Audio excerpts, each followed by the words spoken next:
들어가잖아요. 근데 여러분 실제 이 사대부들은 진짜 어부의 삶을 살고 있는 건 아니거든. 매일 아침부터 일찍 얘들아 이 어촌에 나가가지고 얘들아 강에 가가지고 이러면 고기 잡고 이러면 잡을 때 그물을 올리는 거 엄청 힘들대. 그래서 여러분 이거 이렇게 막 계속 끌어당기고 이러면 그 위에서 이러면 조금 밥 좀 먹었다가 술 좀 마시고 이러면 또 계속 끌어당기고 너무 이거 육체 노동이 진짜 힘들어요. 그래서 여러분 사실은 어부가 진짜 이렇게 얘들아 자연을 즐기면서 여유롭게 살아갈 수는 없죠. 그러면 여러분 사대부들이 어부에 대해서 이야기를 하고 있는 건 자기가 진짜 어부가 아닌 거야. 그러면 이거는 여러분 이 사람들이 여러분 이상적으로 꿈꾸는 여러분 인물이라고 생각을 해야 돼. 그래서 여러분 이상적인 여러분 대상인 거고, 이 어부들은 진짜 어부가 아니기 때문에 그걸 우리는 뭐라고 하냐면 가짜 어부라고 표현을 해요. 근데 이제 대부분 가짜 어부들이 이러면 좀 나이가 들어서 이렇게 자연에 가서 살고 싶은 사대부들이 많아서 이런 사람들을 가짜 어부 늙은이 가오옹이라고 표현을 하는 거야. 그러면 이 가오옹의 삶으로 여러분 사계절을 보내는 작품이라고 생각을 해주면 돼. 그러면 작품에 이미 이런 내용이 어떤 내용이 들어갈 거라는 걸 이미 알려주는 부분이 되는 거죠. 자, 그러면 여러분 이 어부살사에서 우리 쭉 춘사부터 한번 그럼 정리 한번 해볼게요. 자, 사계절이 나오는데 그러면 여러분 4개 이야기가 나올 거잖아요. 근데 여러분 총 봄에 열수 있고 여름 열수, 가을 열수, 겨울 열수야. 그러니까 이 작품은 총 40수가 들어가 있어. 어마어마하게 길어 얘들아. 그래서 이 40수 중에 여러분 춘사 1번 시작하는 거라고 생각해 주시면 돼요. 자, 그러면 춘사 1. 자, 앞개에 안개가 걷고 뒤 여러분 매가 뭐더라 얘들아?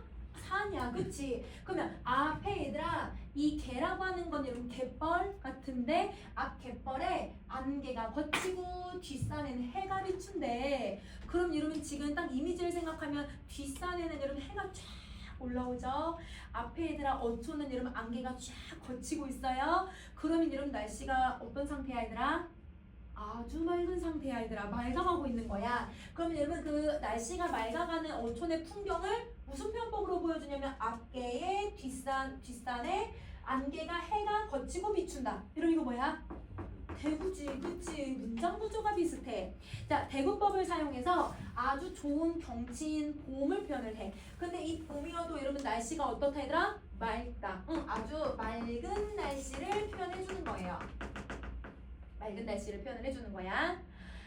뱃떠라 이런 뱃떠라라고 하는 건 여러분 배가 이제 뜰 준비, 배를 띄울 준비를 하라는 거지. 그러면 여러분 원래 여러분 시조는 3개의 장으로 이루어져야 되는데 얘는 5개의 줄로 이루어져 있어요. 그러니까 우리가 알고 있는 여러분 시조랑은 다른 형식을 가지고 있는데 이 부분은 여러분 내가 덧붙여서 의미를 덧붙여서 만들어내고 있는 부분이니까 여, 음, 구라고 해요. 근데 우리 갈래들 쭉 정리할 때 어떤 작품이 여음구를 쓰더라? 고려가요가 아니라 가시리 있고 라는 의미 없는 거. 이러면 혹은 여러분 서경별곡 보면 여러분 이러면 닭꼰대 아들가란 말 덧붙이거든? 이거 의미 없는 말들이야. 그러면 여러분 여음구를 덧붙이는 건 여러분 누구의 특성이냐면 여러분 고려가요가 잘하는 방식이에요. 자, 그다음 또 하나 더 갈게. 얘들아, 반물은 거의 지고 남물이 밀어온다. 그럼 여러분 반물의 뜻을 봤더니 여러분 썰물은 샥 여러분 이제 끝나고, 그 다음에 얘들아 밀물이 샥 들어오고 있다라는 거지. 그러니까 바다 근처인 것 같아. 밀물, 썰물 이란 말을 썼으니까 여기도 그럼 무슨 표현법을 써야 돼 얘들아? 대구야. 맞아. 그러면 대구도 되고 대조도 돼. 왜냐면 밀물, 썰물이다 반대말이 되는 거니까. 그래서 대구, 대조가 들어가고요. 그러면 어촌의 풍경인 거 이해돼 얘들아? 그래서 요거는 어촌의 풍경 또 보여주고 있고, 자, 지국촌, 어사와라고 하는 이 말은 여러분 모든 수마다 다 들어가 있어. 그럼 여러분 지국촌, 어사와의 뜻이나 얘들아 기능들은 다음 뒷부분에 한 번에 정리해 줄 거고, 그러면 얘는 모든 수, 아까 여러분 총 40수가 있다고 했잖아요. 그 40수에 다 들어가 있어요. 후렴구네요. 그러면 여러분 후렴구를 가지고 있는 노래도 어떤 게 얘들아 후렴구를 무조건 가지고 있어야 돼? 고려가요야. 맞아. 그러면 여러분 얘는 고려가요의 영향을 받았다라고 봐도 되는 거야. 그래서 여러분 이 부분은 여러분 여기 이 두 개 부분은 고려가요의 영향을 받았다. 이렇게 여러분 정리할 수 있어. 고려가요의 영향을 받았다. 자, 그래서 원래 시조의 형식에서 좀 약간 여러분 변화를 준 거기도 하지만 옛날 노래 형식을 그대로 계승했다고 생각해도 상관없어. 자, 그 다음에 강촌. 그럼 강촌인 건 이건 화자가 살고 있는 지금 이곳을 얘기하는 거잖아. 그러면 이 강촌은 화자가 지내는 곳을 얘기하고 이 곳에 온갖 꽃이 먼 빛이 더욱 좋다. 그럼 여러분 꽃이 피어 있는데요. 이 꽃이 먼 빛이 너무 좋대. 그럼 이 말은 꽃을 가까이서 보고 있는 거야? 멀리서 보고 있는 거야? 멀리서 봐. 그러면 여러분 화자는 지금 원경의 풍경을 설명을 하고 있는 거야. 그럼 봄이 돼서 꽃이 피어가고 그 꽃이 핀 멀리서부터 꽃이 피어오는 이런 모습들을 쭉 관찰을 하고 있는 거죠. 근데 그거에 대해서 와 너무 좋다 이렇게 얘기하거든. 그러면 이 봄 경치에 대한 자신의 감탄, 예찬도 돼. 감탄도 쓰고 예찬의 태도가 드러난다 이렇게 생각해 주시면 돼요. 그러면 여기는 여러분 사실 좋다라고 하는 이 단어에는 감탄형 어미가 들어간 건 아니야. 근데 영탄적 어조는 나온다고 해도 돼. 왜냐면 내 감정이 드러나잖아. 그래서 여러분 여기는 감탄사는 없어. 감탄사나 감탄형 어미는 없지만 이 부분이 여러분 영탄적 어조를 만들어내고 있다. 그래서 여러분 감탄을 드러내면 영탄적 어조 이렇게 생각해주면 돼요. 자, 그러면 여러분 지금 선생님 온갖 꽃에다가 동그라미 표시를 했어. 그러면 여러분 이 꽃 때문에 이 지금 춘사라는 단어가 들어가기는 했지만 이게 봄이라는 거 알 수 있게 해주지. 꽃이 피고 있으니까. 그러면 선생님이 여러분 위에 동그라미 표시 따로 이제 묶어놨거든요. 여러분 동그라미 표시해 놓은 건 계절적 시어들을 동그라미 표시했다고 생각하시면 돼요. 동그라미 표시한 건 계절적 시어야. 자, 그러면 여러분 이제 우리 하사를 한번 가보자. 얘들아 하사.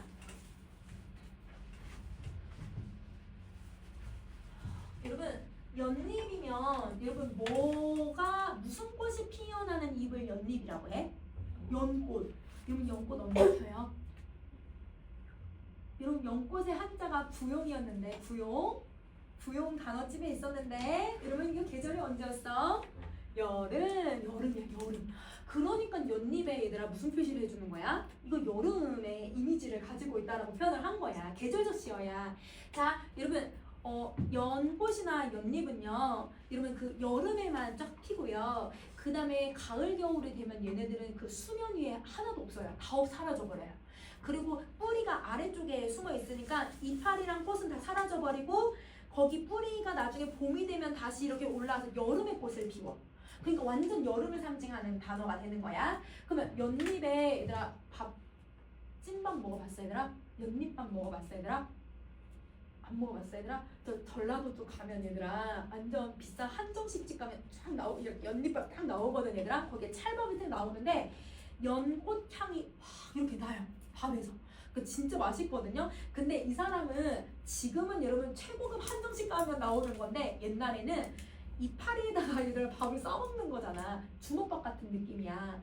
무슨 음식을 먹냐면 소박한 음식을 먹고 있는 거야. 알겠지? 그래서 여러분 여기서 밥을 연잎에 싸주라고 하는 거는 화자가 얘들아 소박한 음식을 먹고 있는 거거든.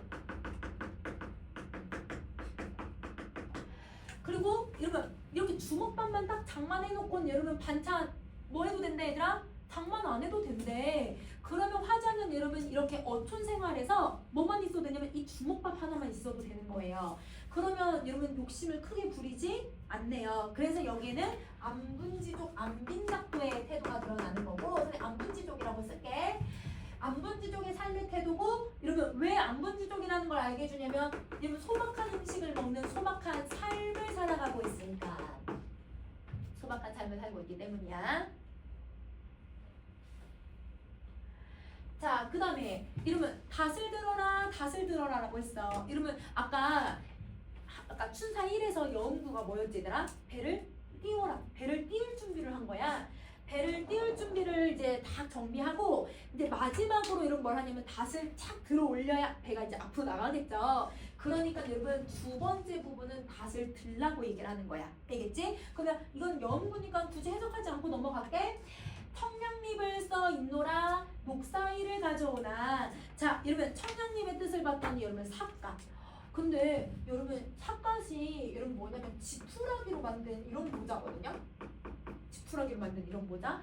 근데 이거는 대부분 누가 쓰냐면 평민들이 여름에 비가 얘들아 올 때를 대비해서 이런 이걸 비 오는 걸 막고 햇빛 뜨거운 걸 막으려고 쓰는 이런 약간 볏짚 모자 같은 느낌이야. 지푸라기로 만들었거든. 근데 우리 사대부들은 원래 갓을 써야 되잖아. 갓을 쓰지 않고 지푸라기로 만든 볏짚 모자를 쓴 거예요. 그러니까 이것도 소박한 삶인 거네. 그러면 얘도 소박한 삶을 얘기하고 있네.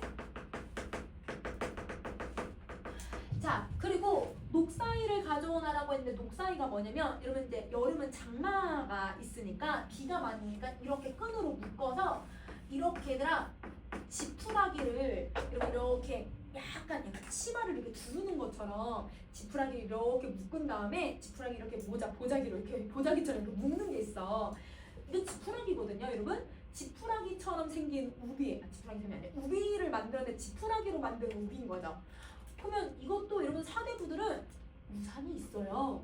우산 진짜 비쌌거든 옛날에는. 사대부들은 우산도 있고 여러분 또 가마 타고 다니면 되잖아요. 근데 자기는 그렇게 살지 않고 평민들처럼 옷을 얘들아 이렇게 우비 입고 모자 쓰면서 다니겠다라는 거야. 그럼 이 녹사이도 화자가 어떻게 살고 있는 거야? 소박하게 살고 있는 삶을 보여주고 있는 거지.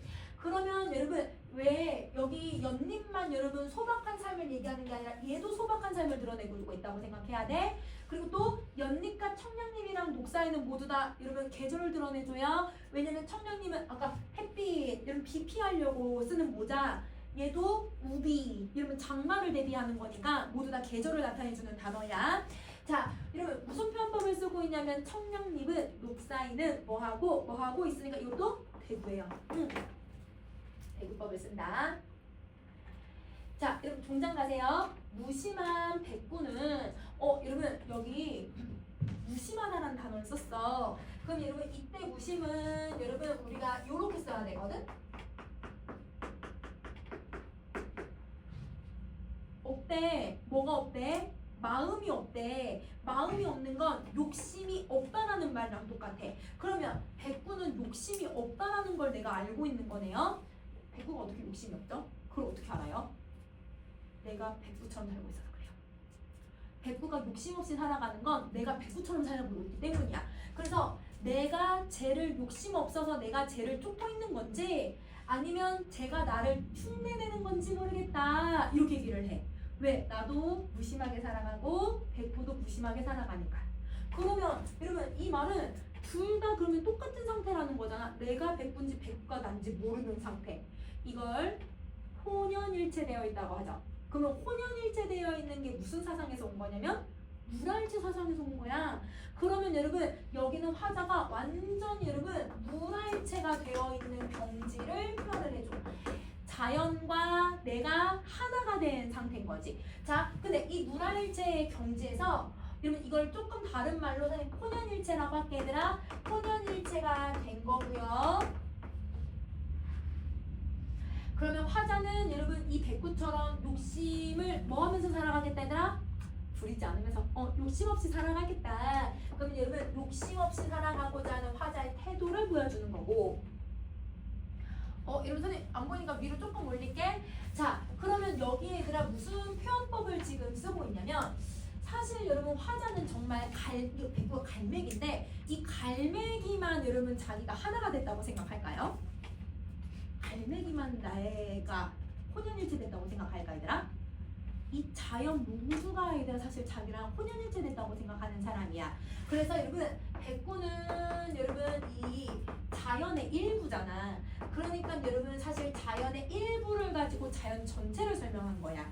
그러면 여러분 무슨 표현법을 쓴 거냐면 대유를 써야 돼. 맞아. 백구는 여러분 고전시가에서 대유법으로 쓰고 있는 애야. 부분을 전체로 표현을 했으니까.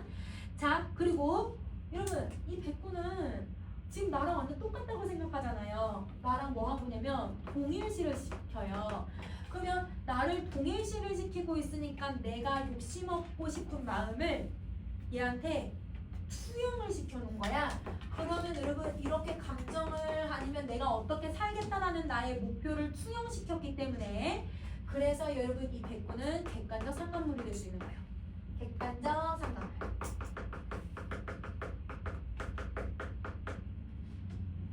동일시가 되고 내 마음을 투영시켜 놓고 있으니까 객관적 상관물이라고 부를 수 있다.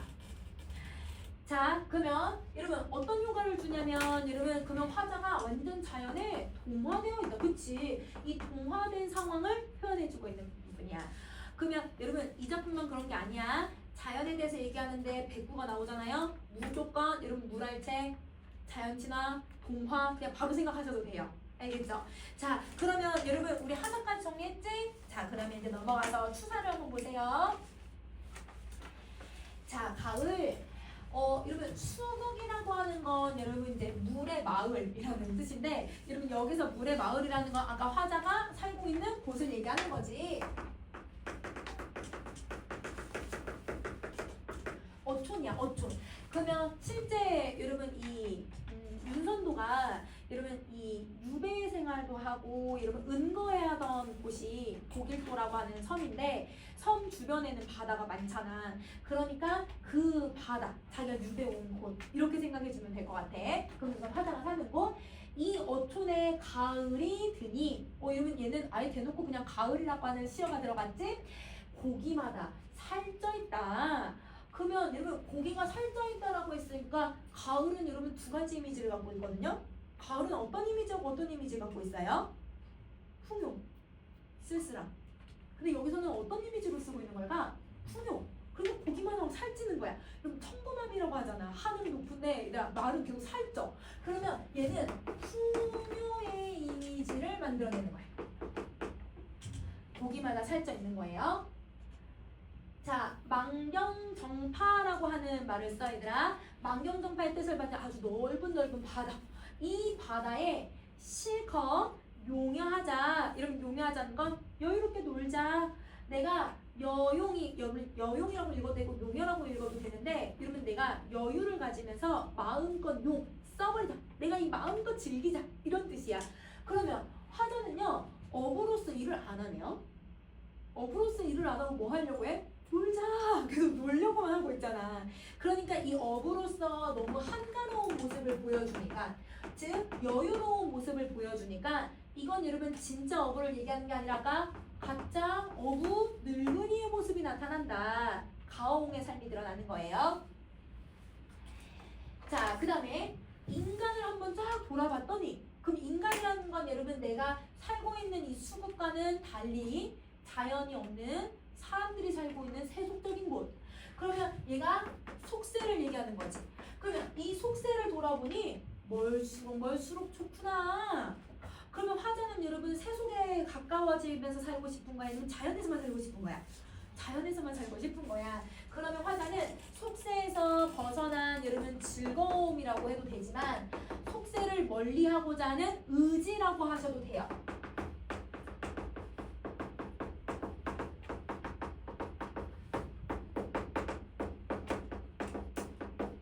속세에서 벗어나고 싶은 의지라고 해석해도 된다.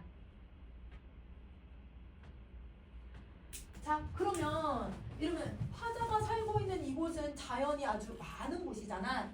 근데 인간들이 사는 곳은 자연과 멀리 떨어져서 속세가치만 추구하면서 사는 곳이잖아요. 속세고 자연이니까 이 두 개가 뭐가 돼야 돼 얘들아? 대조대비가 돼야 돼. 그치? 그래서 얘가 대조 대비야. 그래서 자연과 속세라고 하는 공간을 대조대비를 시키고 있다.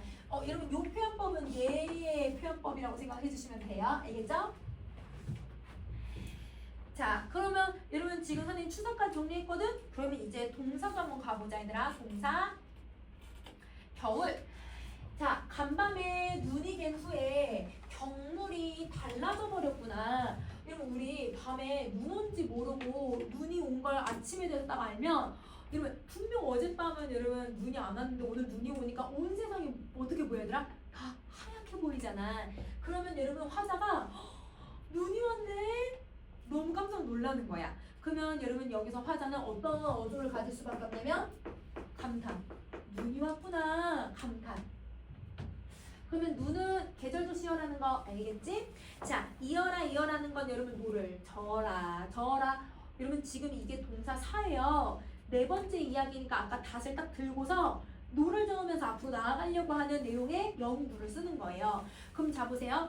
여기 나중에 뒤에 선생님 얘기하겠지만 배가 처음 떠나는 장면부터 배가 돌아오는 장면까지 영구에 계속 반복이 되는 거예요. 그러니까 내용이 계속 유기적인 효과를 갖고 있다. 이건 뒤가 다시 한번 정리해 줄게. 자, 앞에는 이거, 뒤에는 이거. 그러면 앞뒤의 풍경을 본 거야. 와, 눈이 왔네 하면서 풍경을 봤더니 화자가 살고 있는 곳이 바다잖아요. 그러니까 앞에가 뭐가 있냐면 바다가 있어요. 근데 그 바다를 만경이라고 하는데 그 바다가 뭐 같다? 유리 같다. 왜 유리 같으냐면 여러분 눈이 계속 오고 있으니까 그 눈에 이 바다가 반짝반짝반짝 계속 빛이 나는 거야. 빛나는 것처럼 보이는 거야. 그래서 유리 같다. 그러면 여러분 여기서의 원관념은 그러면 바다가 돼야 되는 거지. 그 다음에 여러분 보조관념은 그럼 뭐가 쓰인 거야 얘들아? 유리에 빗대어서 표현을 한 거죠. 자, 그 다음 두 번째는 뒤에는 천첩옥산이래. 응? 여러분 이 천첩이 천이라고 하는 숫자가 들어갔거든 얘들아. 100, 1000, 만 숫자 들어가면 얘를 뭐라고 해석해야 돼? 많다. 많이 첩첩 쌓여있다라는 뜻이야. 그럼 많이 쌓여있는 산이에요. 그러면 산이 한라산처럼 하나 이렇게 쭉 있는 게 아니라 앞에는 바다고 여기가 바다고 뒤를 딱 돌아보면 산이 이렇게 계속 산맥이 이어져 오는 거야. 그러면 이 산맥들이 겹겹이 쌓여있는 애들이 여러분 무슨 산이라고 표현하냐면 옥산처럼 보인대. 옥산. 여러분 근데 옥이 무슨 색이에요? 옥은 푸른색이 있는데 하얀색도 있어요. 그게 더 비싸요. 그래서 여러분 우리 고전 시가에서 옥을 얘기하는 경우는 대부분 하얀색을 얘기해요. 산이 왜 하얀색이야? 눈이 왔으니까. 그러면 여러분 원관념이 눈 내린 산이야. 그러니까 여러분 설산이잖아 얘들아. 그럼 선생님이 한자로 써도 설산이라고 해도 돼? 그러면 눈이 내린 이 산이 여러분 뭐에다 비유를 한 거야? 옥에다 비유했다고 보면 되죠. 그러면 여러분 이 문장은 무슨 표현법을 쓰고 있냐면 여러분 바다는 유리, 여러분 산은 여러분 눈 내린 산은 여러분 이게 오 이렇게 해서 뭐는 뭐 이렇게 표현을 했거든. A는 B. 이거 무슨 표현법이야? 은유법을 쓴 거야. 맞아. 은유야. A는 B. 은유야. 자, 근데 앞에는 뭐 뒤에는 뭐 이건 뭐야 얘들아? 대구도 쓰는 거지. 그래서 은유와 대구법을 쓰고 있다. 자, 그러면 여러분 이 풍경 너무 예쁠 거 아니에요. 앞에 바다가 얘들아 이렇게 눈이 살살 내리면서 눈이 막 반짝반짝반짝거리고 뒤에 산이 막 눈이 덮여 있고 온통 눈이 내린 이 아름다운 곳에서 화자가 느끼는데 감정이 뭐냐면 이 마지막 부분이야. 이거가 얘들아 화자가 풍경에 대한 자신의 감정을 얘기하고 있는 거거든. 자, 뭐라고 얘기하면 이게 성계인지 불계인지 인간 세상이 아니구나 이렇게 생각을 해.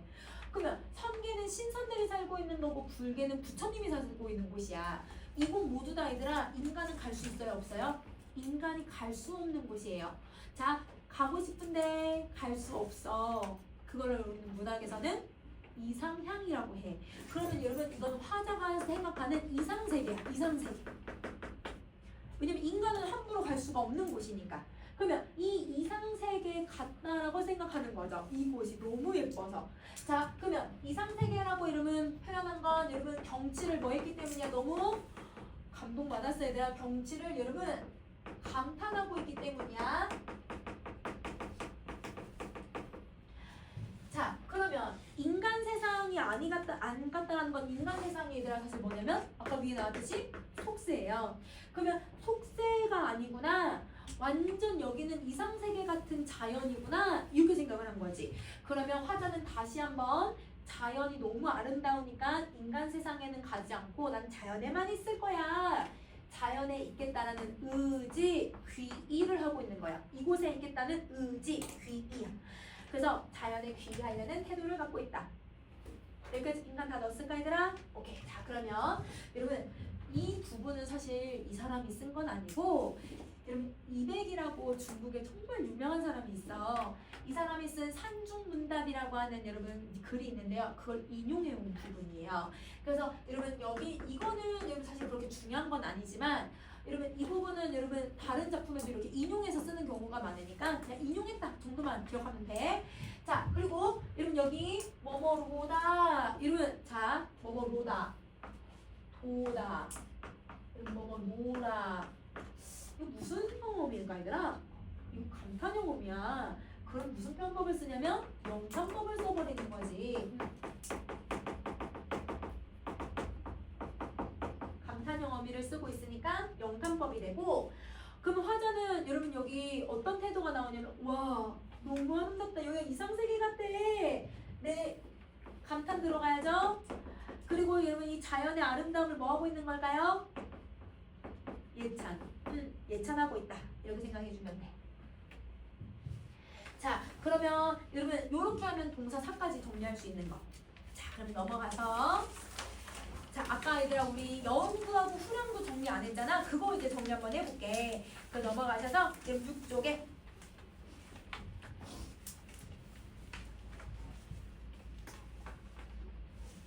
자 보자. 여러분 어떤 시상 정리 방식을 갖고 있냐면 여러분 봄, 여름, 가을, 겨울 다 나오거든요. 계절의 흐름이죠. 여러분 여기서는 계절의 흐름이 들어가고 자 여러분 그리고 여러분 1수에 나온 여음구는 출항부터 시작을 해. 근데 여러분 10수의 여음구는 돌아오는 이야기를 할 거야. 그러면 여러분 아침에 여러분 새벽부터 여러분 이 어부들이 뭘 하러 가냐면 고기 잡으러 나가잖아요. 그래서 여러분 거의 밤에서 새벽 가까워져서 다시 여러분 귀가를 해요. 그러면 여러분 출항에서 귀항까지면 하루 있었던 일들은 다 쓰고 있는 거야. 어떻게? 1수부터 10수까지를. 그러면 여러분 이게 하루 일과를 여러분 드러내는 누구의 일과냐면 어부의 일과를 드러내는 거지. 그러면 자 하루 일과를 제시하고 있으니까 출항은 아침부터 새벽부터 했다가 여러분 이렇게 10수에 밤이 돼서 돌아올 거거든요. 뭐예요 여러분? 시간의 흐름이 들어가야죠. 그러면 얘는 여러분 계절의 흐름만 있는 게 아니라 아침이다 새벽부터 밤까지라고 하는 거를 여러분 계속 반복하면서 시간의 흐름을 표현을 해주고 있는 거야. 그래서 시상전개 방식 이렇게 2개. 자 만약에 여러분 작품 전체는 아니지만 중간중간 아까 인간이라고 하는 단어 들어간 거 있었지. 가을하고 아까 얘들아 겨울. 그러면 걔는 자연과 인간을 뭐 하고 있는 거예요 여러분? 대비해요. 맞아요. 그래서 여러분 전체는 아니지만 중간중간에 얘들아 대비의 방식도 쓰고 있다라고 생각을 해줘야 돼. 그래서 저는 3번도 하나 쓸게. 대비는 여러분 아까 여러분 그 추와 동에서는 썼어. 우리 지금 교과서에 있는 부분은 3번 대비, 추하고 동에서. 자 여러분 초장과 중장 사이에 있는 여러분 그 뱉더라 이어라 이걸 뭐라고 한다고? 여음구. 그치? 그러면 여러분 이 여음구라고 하는 애는 아까 얘기했듯이 첫 번째 뭘 보여주냐면 어부의 하루 일과를 보여주는 거고요. 그리고 여러분 1수부터 10수까지 내용이 각다 다르다. 다 달라. 그치? 각기 여러분 각 수마다 다 달라. 각 수마다 다 달라. 그러니까 여러분 1수에서는 배를 띄울 준비하는 내용 하면서 그걸 보면서 내가 이렇게 자연 보고 있는 내용 얘기하고 2수에서는 여러분 돛을 내리겠다 이렇게 올리는 작업을 하고 3수에서 뭐 하고 4수에서 뭐 하고 5수에서 뭐 하고 내용이 계속 연결이 되게 만들어줘요. 1수부터 10수까지. 그러면 내용이 이렇게 단절되는 게 아니라 연결되니까 그거를 유기성이라고 해. 그래서 작품의 내용의 유기성을 만들어주는 건 여음구다. 이렇게 생각해주면 돼. 여음구의 구네. 자, 그러면 정리 다 했으면 여러분 이번에는 이제 우리 후렴구를 한번 가볼까? 자, 여러분 중장과 종장 사이에 있는 지국종 어사와는 이걸 우리는 후렴구라고 부르잖아요. 자, 여러분 후렴구는 어떤 여러분 역할을 하냐면 지국종은 여러분 찌끄덩 하는 소리야.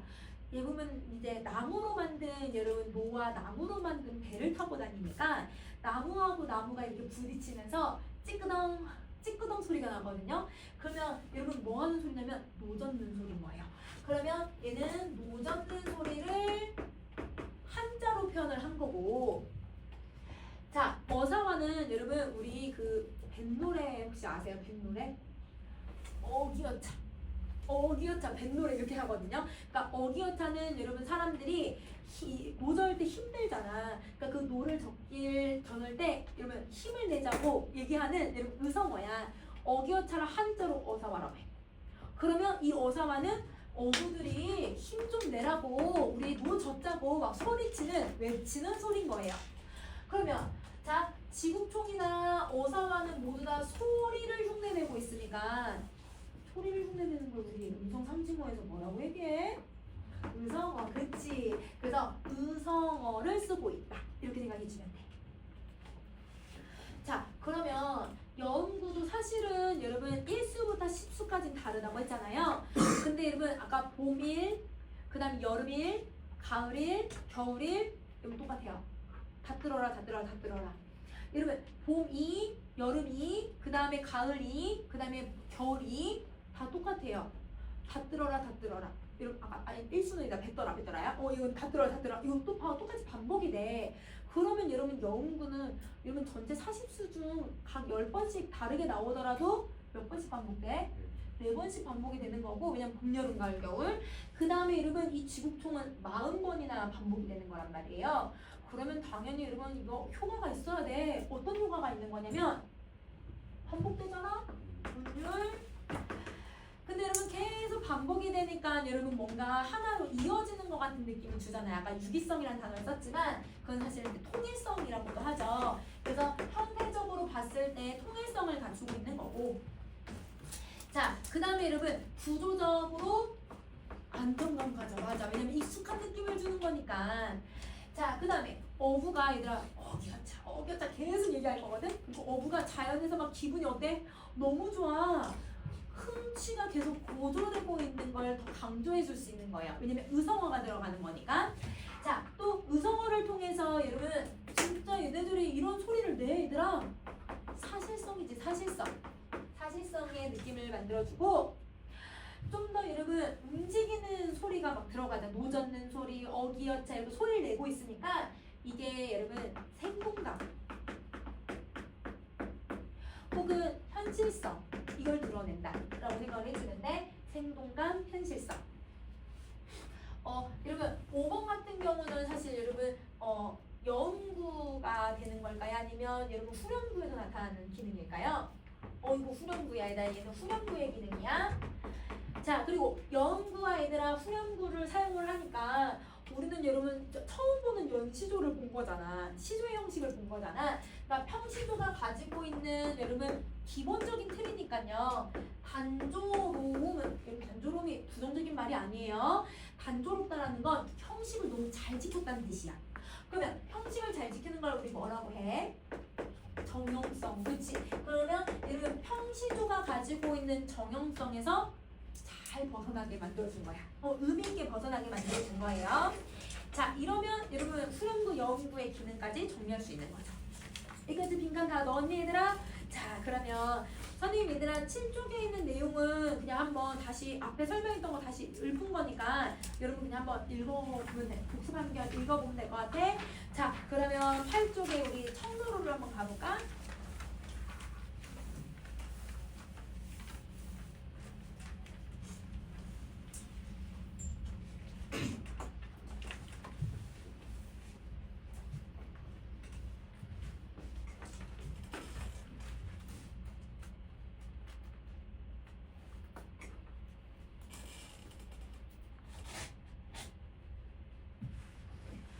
자, 여러분 청로로는 여러분 사실 뭐가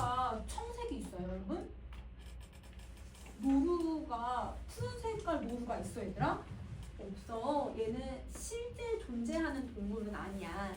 근데 왜 여러분 이 박목월이라는 작가가 왜 하필 이런 푸른색 노루를 설정을 해서 얘기를 하고 있을까? 이걸 알 수 있어야 되거든. 자, 여러분 요거는 선생님이 여러분 어떤 걸 설명을 할 거냐면요. 요거부터 먼저 설명할게요. 그래야 이 청노루가 뭘 상징하고 있는지 알 수 있을 것 같아. 여러분 작가가 스스로 여러분 작가 노트를 쓴 게 있어요. 자기가 청노루를 왜 썼는지. 자, 그 부분 보면 이거 안 돼. 청노루 아래지. 이거 아래지. 미안해. 나 그 아래 거 봐야 돼. 아래 거는 지금 위에 거 봐봐. 일단 이 아래 걸 볼 거야. 노루라면 누르스름하고 검은탄 털빛. 그죠? 여러분 약간 노른스름한데 나 검은 색깔 막 이렇게 조금 이렇게 삐삐삐삐 올라오는 그런 털빛도 있어. 그런 동물이기는 하지만 나는 그 누르스름하고 검은탄, 다시 말하자면 동물적인 빛깔에 푸른색을 더해서 어떤 노루를 상상을 한 거냐면요. 이 사람의 정신에만 있는 노루를 상상한 거예요. 이 사람이 상상하는 거니까. 그러면 여러분 여기에 뭐라고 써야 되냐면 여러분 실제로 이제 이 박목월이 자신의 정신을 표상화해 놓은 노루였던 거야. 정신을 표상화한 거. 자, 그래서 참으로 오리목 속입이 나는 이 계절이 되면 노루도 여러분 어떤 동물일 것만 같냐면 뭔가 여러분 약간 느낌이 감정이 많이 올라오는 그런 동물일 것만 같다라고 얘기를 해. 그럼 봐봐. 오리목 속잎이 뭐냐면 봄에 이렇게 잎이 자라는 나무예요. 봄에, 초봄에. 근데 여러분 학교에서 수업했죠? 여러분 여기 시간적 배경이 언제예요? 초봄이거든요. 그러니까 초봄이 되면 노루도 뭐가 될 것 같냐면 얘들아 뭔가 감정을 얘기할 것 같은 거라는 거야. 그게 얘들아 서정적인 동물이 될 것만 같다. 그러면 여러분 이 서정적 동물이라는 건 사실 화자의 뭘 여러분 표상화한 게 노루였지 얘들아? 화자의 정신을 표상화해 놨잖아. 그러면 사실 여러분 이 청노루가 얘들아 청노루가 여러분 진짜 정신이라기보단 화자의 정신을 노루로 표현을 한 거야. 그러면 이 봄에 얘들아 서정적이고 감정 막 느끼고 있는 건 노루가 느끼는 거예요? 내가 느끼는 거예요? 화자가 내가 느끼는 감정인 거예요. 그러면 여러분 자 봐봐. 이 노루는 상상의 동물이야. 누구에 있냐면 박목월 머릿속에 이렇게 상상의 나래에 있는 뿔 달려가지고 이렇게 노루 이렇게 노루가 있어. 이 사람의 얘들아 뇌에 이렇게 있는 거거든 얘들아. 그러니까 이 노루가 서정적이라고 느껴지는 건 누가 서정적인 걸 느끼는 거야? 내가 서정적인 걸 느끼는 거다라고 생각해주면 되는 거야. 그러면 여기서 청노루를 선생님이 어떤 여러분 상징적 의미가 있다고 얘기할 거거든. 그러면 그 상징적 의미는 정말 청노루가 상징적인 의미가 아니라 누구가 그런 모습을 가지고 있다는 거야? 자기가, 화자가. 그치? 이 작가가 그런 모습을 가지고 있다라고 얘기하는 거야. 선생님 그 부분 나오면 다시 한번 설명해 줄게. 자, 그럼 여러분 1년을 한번 보세요. 자, 먼 산 청운사 낡은 기와집. 그러면 여러분 화자는 여러분 뭘 보고 있냐면 저기 멀리 있는 산에 청운사라고 하는 절을 보는데 그 절에서도 낡은 기와집을 보고 있는 거야. 그러면 이거는 멀리 있는 산에 있는 걸 보니까 여러분 크게 보는 거야? 조그맣게 보는 거예요? 조그맣게 보는 거예요. 그러니까 여러분 이 청운사 낡은 기와집은 거리감이 있네. 거리감이 있으니까 여러분 화자와의 얘들아 뭘 표현을 하고 있는 거냐면 여러분 이 거리를 극대화시키고 거리감을 극대화시키면서 여러분 여기에 여러분 원경이라는 걸 쓰고 있다는 걸 알 수 있게 해주는 거야. 그럼 여기 거리감 다시 한번 써도 되더라. 거리감을 최고도로 만들어서 여기서 얘들아 가장 멀리 있는 풍경을 표현을 해주는 거야. 자, 그 다음에 여러분 청운사라고 하는 곳은 한자를 그대로 읽으면 푸른 구름이 있는 절이라는 뜻인데요. 근데 여러분 이 푸른 구름 절이라고 하는 거에서 무슨 이미지를 쓰고 있냐면 푸른색의 이미지를 쓰는 거예요. 그러면 여러분 얘는 푸른색의 이미지를 쓰고 이 푸른색이 어떤 이미지를 만드냐면 자 여러분 이 절이 저 멀리 있어. 산 아주 깊숙하게 있는 것 같아. 저 멀리. 그러면 대부분 여러분 절이라고 하는 공간은 속세와 가까워야 멀리 떨어진 곳이에요. 멀리 떨어진 곳이잖아요. 근데 안 그래도 멀리 떨어져 있는데 이 속세에서 멀리 떨어진 애가 저 멀리 있어 보인다고 얘기하고 있잖아. 그러니까 이 사람은 속세에서 벗어난 모습을 표현을 해주는 거야. 그래서 여기서는 탈속적 분위기가 나타나야 돼. 응? 여러분 이게 왜 탈속적 분위기냐면 절이 가지고 있는 이미지랑 멀리 있다라고 하는 이미지 때문에 만들어진다고 생각하면 돼. 자, 그러면 이 기와집을 보고 있는데 산은 자산 봄눈이 녹으면 자, 그러면 여러분 화자는 산이 있으면 저 산에 조그맣게 있는 이 절을 보다가 여러분 이 자산을 전체를 보는 거예요. 그러면 이 자산이라고 했을 때 보랏빛 안개산이라는 의미이기 때문에 여기는 무슨 색깔이 들어가냐면 자주색이라고 표현을 할게 얘들아. 자주색의 이미지가 들어가는 거야. 근데 여러분 이 자아사는 조금 이따 나오겠지만 실제 지명이 아니에요. 이 작가가 또 상상으로 만들어낸 곳이에요. 상상을 한 곳이고 실제 공간이 아니기 때문에 현실감이 떨어지죠. 현실감이 떨어지는 걸 환상적 분위기라고 해요. 그러면 여기서는 자주색이 환상적 분위기를 만들어내고 자 여러분 봄눈이 녹았대. 여러분 저번 주 일요일날 밤에 눈이 왔어. 봄인데 눈이 왔어. 그러면 이 봄눈은 여러분 완전한 봄이 아니라 초봄을 얘기하고 있구나. 자, 그 다음에 다시 여러분 그러면 화자가 보는 이 자아사는 지금 뭐가 내려서 녹고 있는 모습일까? 눈이 내려서 맞아. 그 여러분 눈이 이렇게 얼룩얼룩 이렇게 내려서 눈이 이렇게 덮여 있는 게 서서히 녹아가고 있는 모습을 내가 지금 보고 있는 거예요. 알겠죠? 자, 그 다음에 3년 느릅나무 송잎 피어가는 12구비를 근데 자 여러분 화자는 자아산을 봤다가 이 자아산에 있는 뭘 보냐면 이렇게 나무에 뭘 보냐면 여러분 송잎을 보는 거예요. 송잎. 근데 여러분 왜 송잎이 나냐면 여러분 우리 지금 봄이야 봄. 초봄에 얘들아 조그맣게 얘들아 이제 뭐가 나오기 시작해요? 싹이 나오기 시작을 하잖아요. 자 여러분 이 느릅나무가 대부분 여러분 낙엽이 생기는 나무는 아니고 사계절 내내 약간 푸르른 나무긴 한데 봄이 되면 얘가 송잎이 나오는데 이 송잎 색깔이 자주색이야. 선생님 좀 이따 나중에 사진 보여줄게 얘들아. 얘가 송잎이 자주색으로 이렇게 올라와. 그러니까 파란색하고 자주색이 섞여 있는데 송잎은 그럼 여러분 무슨 색의 이미지를 갖고 있는 거예요? 자주색의 이미지를 갖고 있는 거예요. 그러면 여기는 아까 파란색과 자주색을 계속 번갈아 가면서 쓰고 있는 거죠. 자, 그리고 송잎 피어가는 12구비를 이라고 했을 때 여러분 12구비가 뭐냐면 화자가 이 나무를 보는데 이 나무를 하나만 보는 건 아닌 것 같아. 여러분 여기도 보고 여기 있는 나무도 보고 여기 있는 나무도 보고 여기 이렇게 구비라고 하는 건 고개가 여러분 12고개가 있는 거거든. 12고개에 있는 느릅나무의 송잎을 보고 있는 거야. 그러면 이 고개를 여러분 설명하고 있을 때 청로루가 다니는 꾸불꾸불꾸불한 여러분 그 길 여러분 이 고개를 지금 설명하고 있는 부분이거든. 우선 길이라고는 쓸게 얘들아. 자, 이 산길을 묘사해 주는데 유독 여러분 다른 시인보다는 길이가 어떻게 표현되냐면 아주 길어요. 보세요. 여러분 우리 지금 읽은 것 중에서 제일 긴 게 다 6글자거든 얘들아. 먼 산 청사 6글자거든. 근데 얘만 얘들아 지금 12글자가 들어가 있어. 다른 애보다 길게 표현이 되는 거죠. 그러면 여러분 자 우리 행이라고 하는 애가 있잖아. 행은 여러분 뭘 행이라고 하냐면요. 내가 한번 호흡으로 읽을 수 있는 단위를 얘기하는 거예요. 그러면 행은 여러분 어떤 속성을 가지고 있냐면 모든 행을 똑같은 길이로 읽어야 돼요.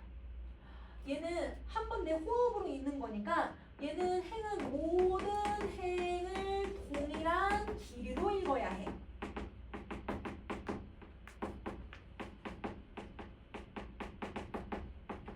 이게 시의 기본 공식이거든.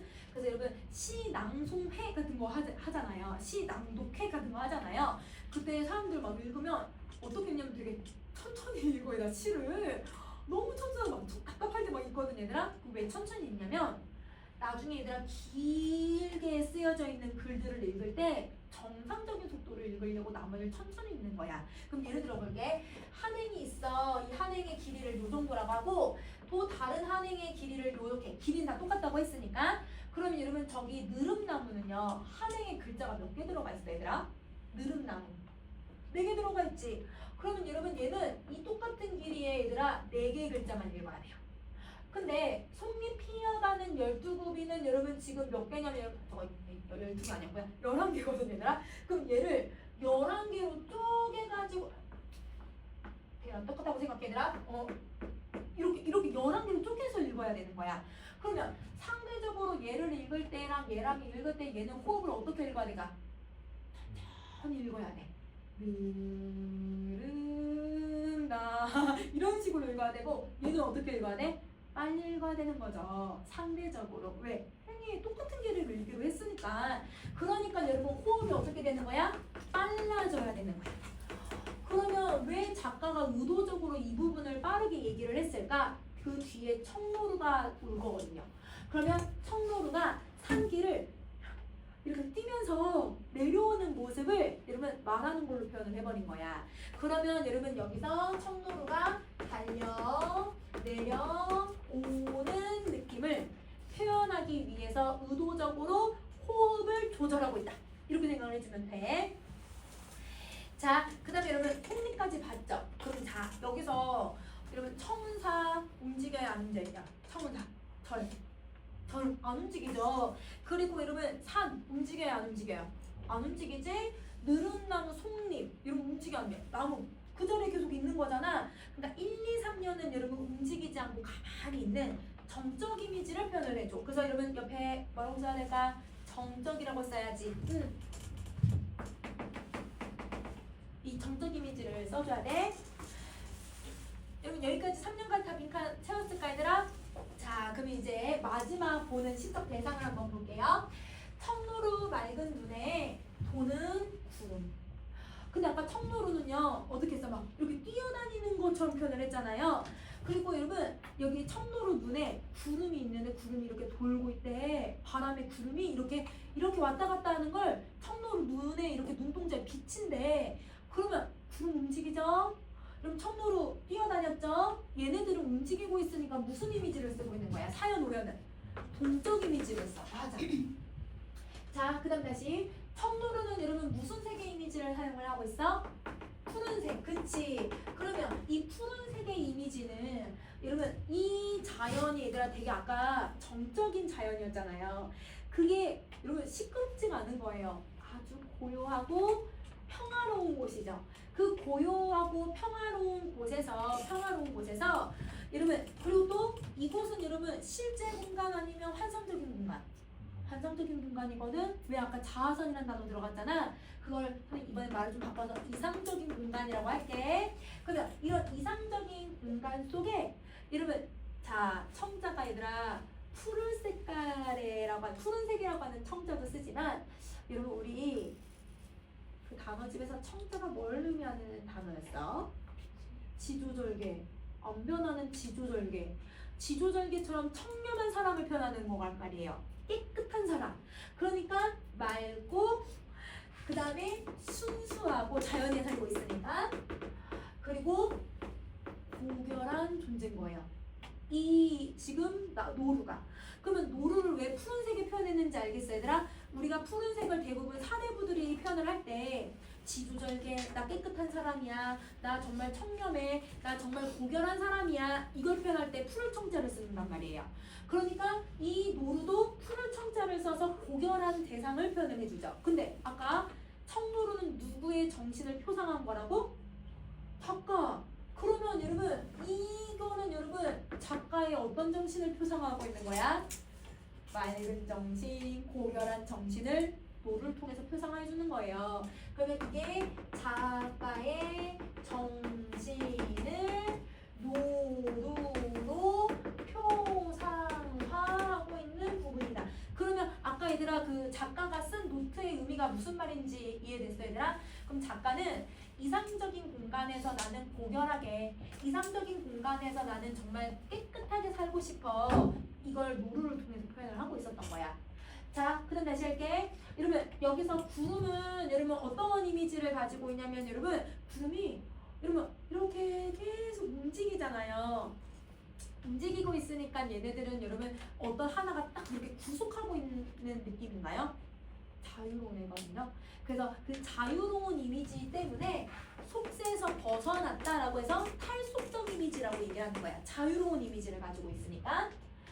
자, 그리고 구름은 여러분 뭘로 끝난 거냐면 명사로 끝났네?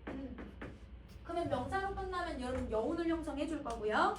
자, 그러면 여러분 화자가 이 지금 시적 대상들을 계속 뭐 한 거예요? 관찰한 거거든요. 그럼 무슨 태도 들어가야 돼?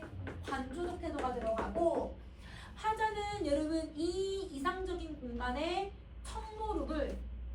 청로루처럼 되고 싶은 거잖아요. 동경.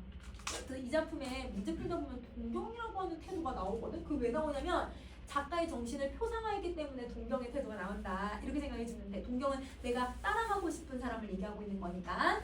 자, 여러분 여기까지 정리했니? 그럼 자, 우리 시상전개 방식을 한번 보세요. 자, 여러분 여기서 시상전개 방식은 화자가 처음에는 여러분 절을 봤다가 산을 봤다가 그 다음에 여러분 느릅나무를 봤다가 청로루를 봐요. 그러면 여러분 내가 이곳에 서서 이거 보고 이거 보고 이거 보고 이거 보고 있으니까 무슨 시상전개 방식을 가지고 있어야 돼? 시선의 이동이야. 맞아. 자, 그러면 시선을 이동을 하면서 시적 공간을 아름답게 계속 묘사를 해주고 있었는데, 마지막 4, 5연에 와서 시상이 딱 집중이 돼요. 어떻게 집중이 되냐면, 여러분 청로로 눈에 있는 구름을 어떻게 봐요? 여기 비치는 걸 보려면 청로를 계속 이렇게 엄청 응시를 해요. 이거 봐. 여러분 봐봐. 여러분 눈에도 뭔가 비칠 거거든? 근데 여러분 눈동자에 비친 걸 보려면 이 정도의 거리로는 안 돼. 그래서 이렇게 봐야 돼. 그러니까 화자가 보고 있는 시선이 아까 멀리 있었지. 근데 청로에 눈에 비친 맑은 구름을 보려면 어떻게 봐야 되더라? 가까이 가야 돼. 근경이 돼. 그러니까 시선이 딱 집중이 되는 거야. 알겠죠? 그러면 시선이 집중된다는 건 원경에서 어떻게 근경으로 바뀐다. 이렇게 생각하면 되는 거지. 자, 또 어떤 효과를 주냐면 이렇게 원경에서 근경으로 바꾸고, 더더구나 청로로의 눈을 이렇게 볼 정도로 가깝다라고 하는 이런 표현을 왜 썼냐면, 청로로의 눈동자에 비친 구름을 묘사해서 시 전체적인 이런 모든 풍경들을 사실 내가 관찰하는 것처럼 표현하는 게 아니라 청로루가 눈에 비친 풍경으로 표현을 하게 되는 거예요. 그래서 청로루의 눈에 비친 풍경으로 묘사를 해주고 있다. 그러니까 청로루가 바라보는 시선으로 표현하고 있다. 이렇게 생각해주면 되는 거야. 자, 그러면 여러분 선생님 아까 아랫부분에다 서정적 동물이 될 것 같다라는 거 빈칸 넣었죠? 그러면 여러분 작가님 하나만 더 보세요. 여기 위에 있는 거 한번 보세요. 자, 작가는 또 청운사나 자아산이 어디에 있는가 하는 문제도 되었다. 자, 기실은 여러분 기실은 사실은 이란 뜻이야. 사실은 이 세상에 존재하지 않은 완전한 내가 창작한 산 이름이다. 나는 그 무렵에 나대로 이 지도를 가졌대요. 이 지도라는 건 이쯤에는 자아산이 있을 거야. 이쯤에는 청운사가 있겠지. 자기 스스로 머릿속에 막 공간을 상상했다라는 거야. 공간을 상상했고, 그 어둡고 불안한 어떤 말기에, 여러분 이 작가는 일제강점기 때부터 시를 썼거든요. 그럼 여러분 이게 일제 말기에, 그러면 그 어둡고 여러분 이 불안한 일제 말기에 나는 푸근히 아무도 없는, 실제로 아무도 존재하지 않는 은신할 수 있는 곳을 만들어주고 싶었던 거야. 그래서 은신이라는 단어를 써요. 그러면 여러분 이 혼란한 현실을 벗어나서 화자는 여러분 정신적으로라도 뭐 하고 싶었던 거예요? 안식을 취하고 싶었던 거예요. 그래서 이 작품을 쓴 거예요. 그러면 여러분 청로루가 완전히 화자의 정신을 표상화한다는 말이 무슨 말인지 이해됐어 얘들아? 자, 그럼 여기 하나 다 적어줄게. 그럼 정리하면 혼란한 현실을 벗어나, 혼란한 현실을 벗어나 마음의 평안과 안식을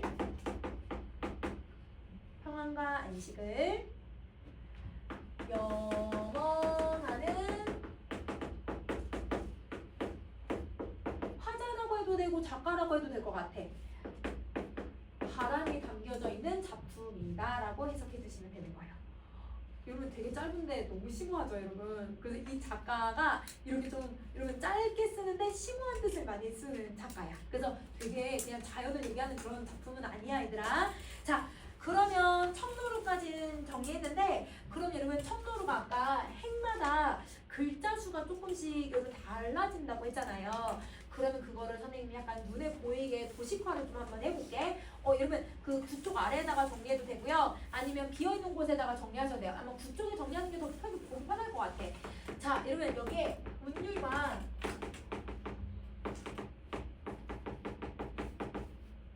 어조의 변화를 한번 살펴보자.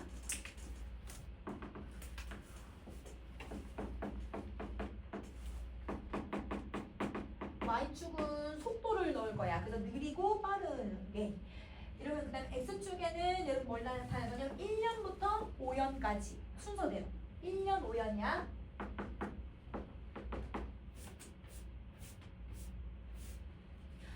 자, 여러분 몇 번째 연에서 행이 갑자기 확 길어졌어요? 세 번째 행에서. 그러면 세 번째 여러분 여기 3년이 여러분 아까 한 행의 글자 수가 많이 들어갈수록 빠르게 읽는다, 느리게 읽는다?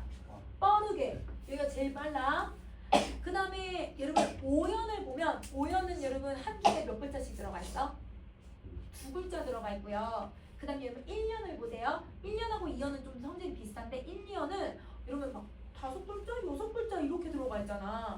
그러면 여러분 1년은 3년보다는 어때 얘들아? 좀 느리지? 근데 여러분 5년은 1년보다 더 어떻게 돼야 돼? 더 느려야 돼. 왜냐면 두 글자씩밖에 안 들어갔잖아. 얘는 이런 어조를 갖고 있는 거야. 어조의 속도가. 그래서 여러분 이게 어조나 아니면 여러분 이 빠르기를 얘기할 때는 한 행의 글자 수가 얼만큼 들어갔는지가 되게 중요한 거구나. 이렇게 생각해 주면 돼. 여러분 1년, 5년 달라. 응? 알겠지? 여기가 더 느려. 알겠죠? 자, 그러면 우리 잠깐 쉬는 시간 하고 여러분 뒤에는 여러분 우리 빼앗긴들에도 봄이 오는가? 이것도 한번 해볼게. 쉬는 시간을 하자. 자, 여러분 우리 빼앗긴들에도 봄이 오는가? 라고 하는 문제 한번 볼까?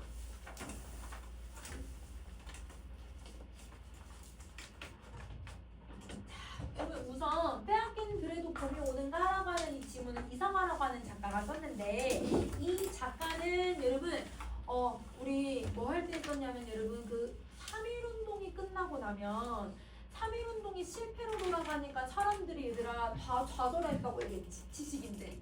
그 좌절한 지식인들이 여러분 어떤 경향성의 문학작품을 썼다라고 했는지 혹시 기억나나요? 태폐적 낭만주의예요. 맞아요. 그래서 여러분 이 태폐적 낭만주의가 여러분 1920년대 여러분 이 초기에 나타나는 문학적 경향 중에 하나잖아. 그러면 태폐적 낭만주의는 예를 들어서 3.1운동 실패에 대한 좌절을 하니까 얘들아 눈물 나. 그 눈물을 소재로 한다든지 아니면 여러분 내가 막 이상향에 가고 싶다라고 하는, 왜냐면 현실을 도피하고 싶으니까 이상향을 추구한다든지 현실을 막 도피한다든지 이러면, 근데 여러분 대부분 이상을 꿈꾸는 건 아까 같이 얘들아 그 청로로 가는 얘들아 청로로 이상향을 막 얘들아 설정을 해놓으니까 이런 막 환상적인 내용들도 넣어놨고 내가 원하는 걸 다 넣어놔서 정말 낭만적이고 아름답게만 표현을 하잖아요. 낭만적으로 이런 걸 드러내는 게 태폐적 낭만주의 경향성이란 말이야. 이상화 작가가 여러분 태폐적 낭만주의의 대표적인 작가 중에 한 명이에요. 그래서 여러분 근데 이 작가는 여러분 그냥 말로만 이렇게 시위하고 얘들아 일제 탄압에 얘들아 저항하고 이렇게 했던 사람은 아니고 실제로 독립운동을 했던 사람이야. 그래서 이상화는 독립운동을 어떤 식으로 하냐면 돈이 그래도 집이 조금 많았거든요. 그래서 여러분 그 돈을 모아서 여러분 독립군들 자금으로 많이 보내기도 하고요. 그리고 여러분 자기 이제 뭐 사촌, 여러분 자기 동생들 다 독립운동을 하던 사람들이어서 독립에 대한 열의는 사실 누구보다 되게 뛰어난 사람이었어. 근데 시대에 대한 그 흐름이 처음에는 이런 다들 어때 너무 다 좌절하는 그런 분위기다 보니까 처음에 쓴 작품은 태폐적 낭만주의 경향성이 너무 짙어. 그게 여러분 그 어떤 작품이냐면 여러분 그 나의 마돈나, 여러분 그 마돈나 나의 침실로 마돈나 막 얘기하면서 나의 침실로라고 하는 작품이 있어요. 그러면 자 이 초기의 이상화의 작품에는 나의 침실로라고 얘기하는 작품이 있고 이게 완전 1920년 20년대 완전 초기 얘들아 21년, 22년 이렇게 썼던 작품이고 여기서 여러분 마돈나가 나와. 1920년대에 마돈나라고 하는 여러분 그 서양 여자랑 얘들아 막 이런 내용이 나와. 말도 안 되는 내용이 들어가잖아. 그리고 나의 침실을 왜 가자고 하냐면 내가 현실이 너무 힘드니까 영원한 안식을 꿈꾸기 위해서 침실로 가자라고 얘기를 해요. 근데 여러분 사실 인간에게 영원한 안식은 죽음이에요. 죽음을 선택하겠다는 거예요. 살기가 너무 힘드니까. 이런 작품이거든요. 그런데 원래부터 독립운동을 많이 했던 사람이니까 금세 원래 자기가 시를 쓰던 경향성으로 돌아와요. 그래서 1920년대 중반이 되면 이 빼앗긴 때에도 봄이 오는가 같은 작품을 쓰는 거야. 그러면 여러분 이게 완전 초기 20년대 중기가 되면 여러분 이 페들 같은 작품이 나타나는 거예요. 그러면 빼앗긴 들에도 봄이 오는가라고 하는 이 작품은 완전히 태폐적 낭만주의의 성향보다는 그래도 여러분 조금 더 이런 현실을 도피하고 외면하려고 하는 이런 경향에서 좀 벗어나려고 하는 경향이 있다. 이렇게 생각을 해주면 되거든. 그래서 여러분 빼앗긴 들에도 봄이 오는가라고 하는 작품을 여러분 지금 다 배운 친구도 있을 거고 아마 중간까지 배운 친구들도 있겠지만 여러분 기본적으로 완전히 아까 이제 죽음을 꿈꾼다든지 현실이 싫어 막 이렇게 얘기하는 건 아니라 현실을 계속 재인식하고 현실을 이해해 보려고 하고 거기서 오는 갈등도 겪어보고 뭔가 해보려고 하거든요.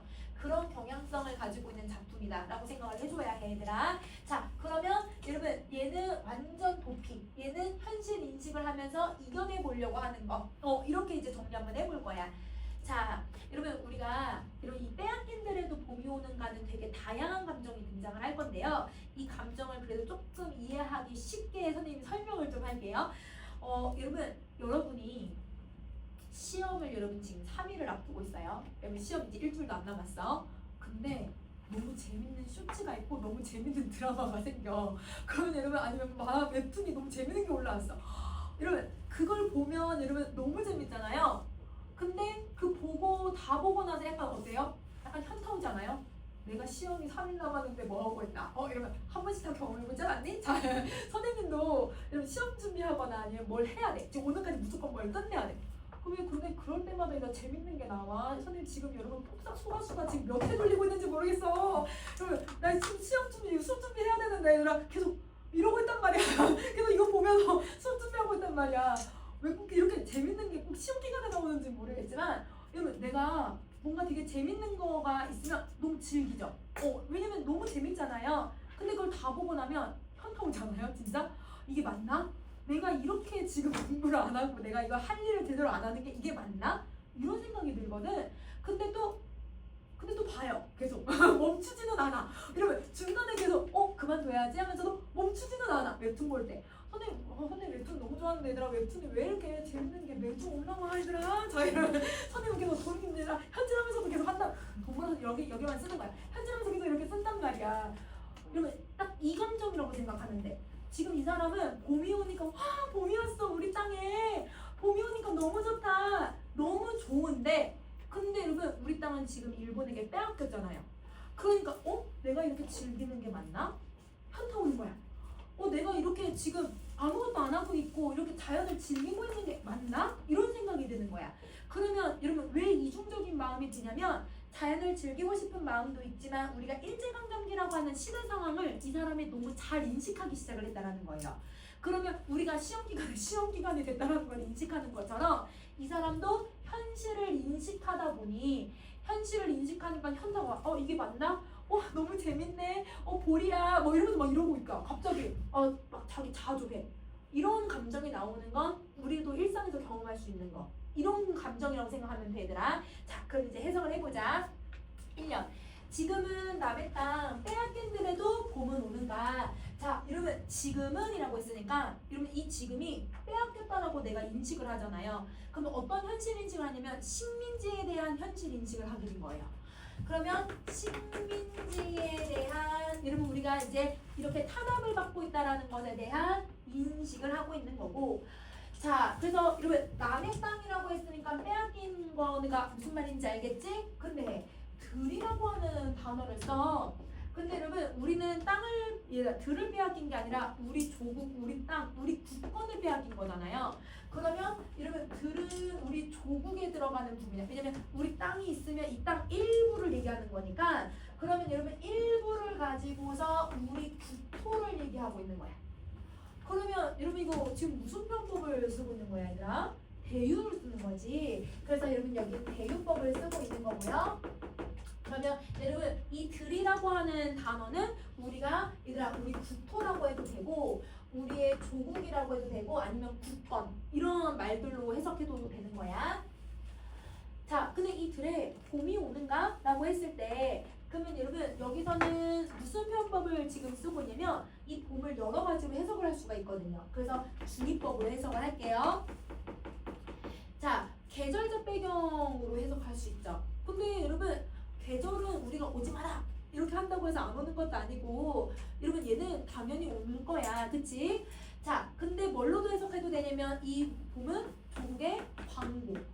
여러분 선생님 다른 말로 해방. 그러면 조국의 광복이나 조국의 해방으로 본다면 우리가 빼앗겼는데 과연 우리가 해방을 할 수 있을까? 이렇게 생각할 수도 있는 거야.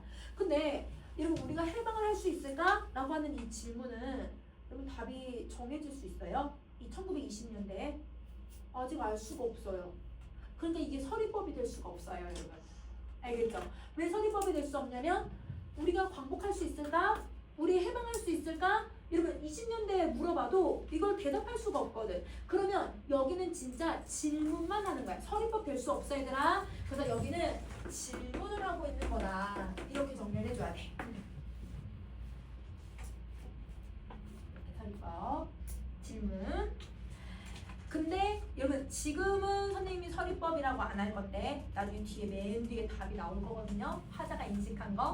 그러면 거기 마지막에 가서는 여러분 얘기할 수 있어. 근데 이 부분만 봐서는 서리법이라고 바로 얘기할 수는 없어, 얘들아. 알겠지? 자, 그러면 이제 이언을 가세요. 나는 온몸에 햇살을 받고 푸른 하늘, 푸른 들이 맞붙은 곳으로 가르마 같은 논길을 따라 꿈속을 가득 걸어만 간다. 자, 여러분 햇빛을 왜 받느냐면 봄이 되니까 너무 따뜻해. 여러분 오늘 낮에 어제 낮에 너무 덥지 않았어, 얘들아? 자, 낮에 너무 따뜻한 봄 햇살을 받은 거야. 봄이 오는 걸 딱 햇살로 느끼니까 여러분 아까 봄이 오면 어떻게 한다고? 너무 기분 좋아한다고 했잖아. 그러니까 여러분 하자가 그러면 저기 푸른 하늘과 푸른 들이 맞붙은 곳으로 가야겠다. 그러면 여러분 여기가 하늘이고요. 여기가 들이에요. 땅이에요, 땅. 그러면 여러분 하늘과 땅이 딱 맞닿은 선을 우리는 지평선이라고 하죠. 그러면 여기는 여러분 사전적인 의미는 지평선을 가리키는 거고. 자, 여러분 지평선에 갈 수 있어요? 그럼 갈 수가 없죠. 내가 지평선에 얘들아 여기 화자가 있어. 저기 지평선이 있어. 저 지평선에 너무 가고 싶어. 막 걸어가. 근데 지평선이 내가 10km를 걸었다면 지평선도 얼만큼 멀어져 얘들아? 10km 멀어져. 여러분 지평선이라고 하는 건 여러분 혹은 수평선이라고 하는 건 내가 보이는 그 선이기 때문에 얘는 얘들아 계속 내가 멀어지는 만큼 멀어져. 그러면 얘는 내가 가고 싶어도 갈 수 없는 곳이에요.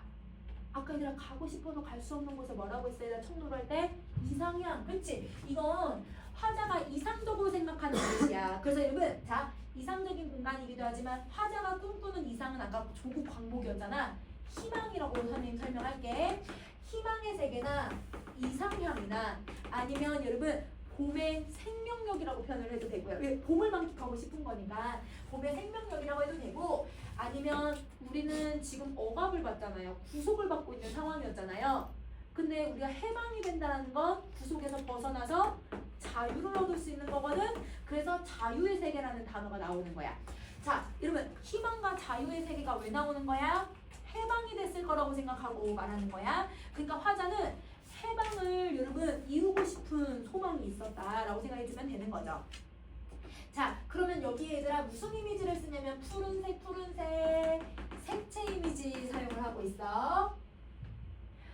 자, 그러면 화자는 여러분 저 지평선을 향해서 막 걸어가는데 어떤 길을 걸어가냐면요. 가르마같이 생긴 이런 길을 걸어가요. 아주 여기다 가느다랗게 놓여져 있는 길이거든요. 여러분 우리 머리 이렇게 가르마가 다 있잖아요. 그러면 이 가르마 같은 눈길이라고 하면 이런 크고 넓은 길을 얘기하는 게 아니라 아주 좁은 길을 얘기하는 거야. 자, 근데 가르마를 여러분 지금은 사람들이 머리를 다 기르고 이렇게 풀고 다니니까 남학생들도 머리 이렇게 다 짧게 잘라서 이렇게 하고 다니니까 가르마가 다 보이잖아요. 근데 옛날 사람들은 여러분 머리를 어떻게 했지? 남자들은 상투를 틀어요. 모자를 딱 이렇게 망건을 쓰잖아요. 그럼 남자들은 여러분 가르마가 보일까 안 보일까? 안 보여. 근데 여자들은 머리를 이렇게 얘들아 이렇게 비녀를 꽂아도 여기를 이렇게 5대5 가르마를 타거든요. 여러분 여자들이. 그러면 저 가르마는 사실 여러분 여성적인 어조를 만드는 거네. 여성적인 단어인 거야. 왜냐면 20년대도 옛날 옷을 그대로 입는 사람들이 많았으니까 저 가르마가 약간 옛날의 이미지를 만들고 여성의 이미지를 만들고 있다고 생각을 해주면 돼. 그러면 우선 가르마 같은 눈길이라고 했으니까 직유법이랑 자, 이 직유법에서 여러분 가르마라고 하는 부분이 여성적인 시어가 왜 나오는지 알겠지 얘들아? 왜냐면 옛날에는 가르마를 여자들만 좀 이렇게 보이게 표현을 했으니까. 근데 눈길은 여러분 시골 풍경이에요. 눈길 시골 풍경. 그치? 시골 풍경이니까 여러분 향토적인 이미지가 만들어지네. 자, 그러면 자기는 여러분 봄이 돼서 막 따뜻한 햇살을 받으면서 내가 바라는 이상적인 공간을 막 기분 좋아서 막 걸어가는 거야. 그럼 그 기분 좋아서 걸어가는 걸 꿈속을 가득 걸어간다라고 표현을 하네. 근데 여러분 이 꿈이라고 하는 곳은 여러분 어떤 곳이냐면 약간 몽환적인 분위기인 거예요. 그래서 이 몽환적인 분위기를 왜 형성을 하고 있냐면 화자가 생각했을 때는 이 봄이 와서 너무너무 기분이 좋거든. 너무 황홀하다라고 생각하는 거거든요. 그러면 그 황홀함을 여러분 몽환적 이미지인 꿈속을 걸어가듯 걸어간다 이렇게 표현을 한 거야. 그러면 여러분 지금 이연에서는 화자가 봄에 대한 여러분 부정적 인식 있어 없어? 없어. 봄을 완전히 만끽하고 있는 거라고 생각을 해주면 우리 애들 시험 기간이지만 웹툰에 지금 완전 흠뻑 이러면 재밌는 거에 흠뻑 빠져있는 상태. 이러면 지금 시험 기간도 잊어버린 상태. 이렇게 생각을 해주면 돼. 자, 여기까지 빈칸 다 적었을까요 여러분? 오케이. 자, 그럼 이제 3년을 보세요. 이러면 아까 자연에 완전 빠져 있었잖아요. 이연에서. 근데 막상 이러면 내가 계속 이러면 아까 어딜 걸어간다고 했냐면 지평선을 걸어간다고 했어. 여길 계속 걸어가는데 이렇게 걸어가다 보니까 저 하늘하고 지평선이 가까워지지 않아. 내가 걸어보니까 지평선이 가까워지지가 않아. 그러면 지평선에 가야 내 이상이 이루어질 수가 있는 거잖아요. 근데 그곳에 가지를 못해요. 그러니까 화자가 어떤 마음이 드냐면 내 이상이 왜 이루어지지 않지? 내가 바라는 게 왜 이루어지지? 왜 자꾸 멀어지지? 이러면서 답답함을 느끼는 거야. 그래서 입술을 담은 하늘아 들아라고 얘기를 해. 하늘과 들은 지평선을 얘기했지? 근데 이 지평선이 가면 갈수록 내가 이게 이루어지지 않을 거라는 걸 알게 되면서 답답해지는 거예요. 그래서 여러분 이때 화자는 여러분 어떤 모습을 나타내냐면 입술을 다물었다는 건 주권을 빼앗긴 현실에 대한 답답함을 표현을 해준 거고 이 답답함 때문에 여러분 이 조국 현실이 바로 암울한 현실이라는 걸 알게 된 거야. 그럼 여러분 이연은 완전히 자연의 금방 이러면 현실 인식도 안 해. 금방. 근데 3년부터 현실을 뭐 하기 시작했어? 인식하기 시작했어. 조금 인식을 한 거야. 인식을 하고 그러면 그 인식한 걸 여러분 무슨 표현법으로 표현을 하냐면 하늘아 들아 이름을 부르네 도노법.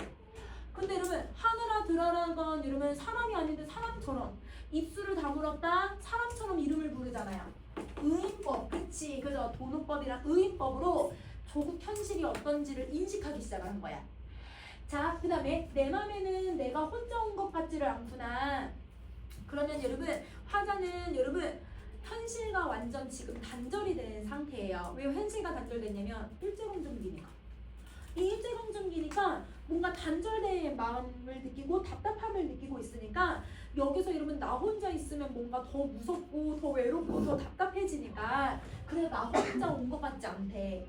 이 소외감을 벗어나고 싶은 거야. 이 답답함과 소외감과 외로움에서 벗어나고 싶은 거죠. 네가 끌었니? 누가 불렀니? 답답해요. 좀 말 좀 해줘. 하늘아들아 너희들이 날 부른 거니? 난 혼자 온 것 같지 않은데 나는 이 소외감을 느끼고 싶지 않은데 제발 말 좀 해줘. 이렇게 얘기를 하고 있는 거야. 그러면 얘가 계속 답답함을 느끼는 이유는 굳건 상실에 대한 여러분 비유를 계속 느끼고 있기 때문인 거예요. 그러면 여러분 계속 하늘과 달한테 하늘과 들한테 말을 해. 답답해, 말 좀 해줘. 입술만 다물지 말고 혹시 너가 나 두는 거야? 나는 혼자 온 것 같지 않은데 나는 소외감 느끼고 싶지 않아. 제발 나한테 말 좀 해줘. 이렇게 얘기를 하고 있는 거야. 그러면 봐봐. 아까는 여러분 이혼에서는 자연에 완전 흠뻑 빠졌죠. 3년에서는 뭘 하기 시작해요? 현실을 완전히 인식하기 시작하죠. 그러니까 여러분 지금 양가적인 감정이 계속 왔다 갔다 해. 그럼 왔다 갔다 하니까 여러분 계속 무슨 갈등이 나타나네? 내적 갈등 계속 나타나는 거야. 근데 내적 갈등은 어차피 계속 나타나니까 선생님 내적 갈등 맨 마지막에 쓸게요. 이혼 3년 왜 내적 갈등인지 알겠어요, 여러분? 자, 그 다음에 다시 사연.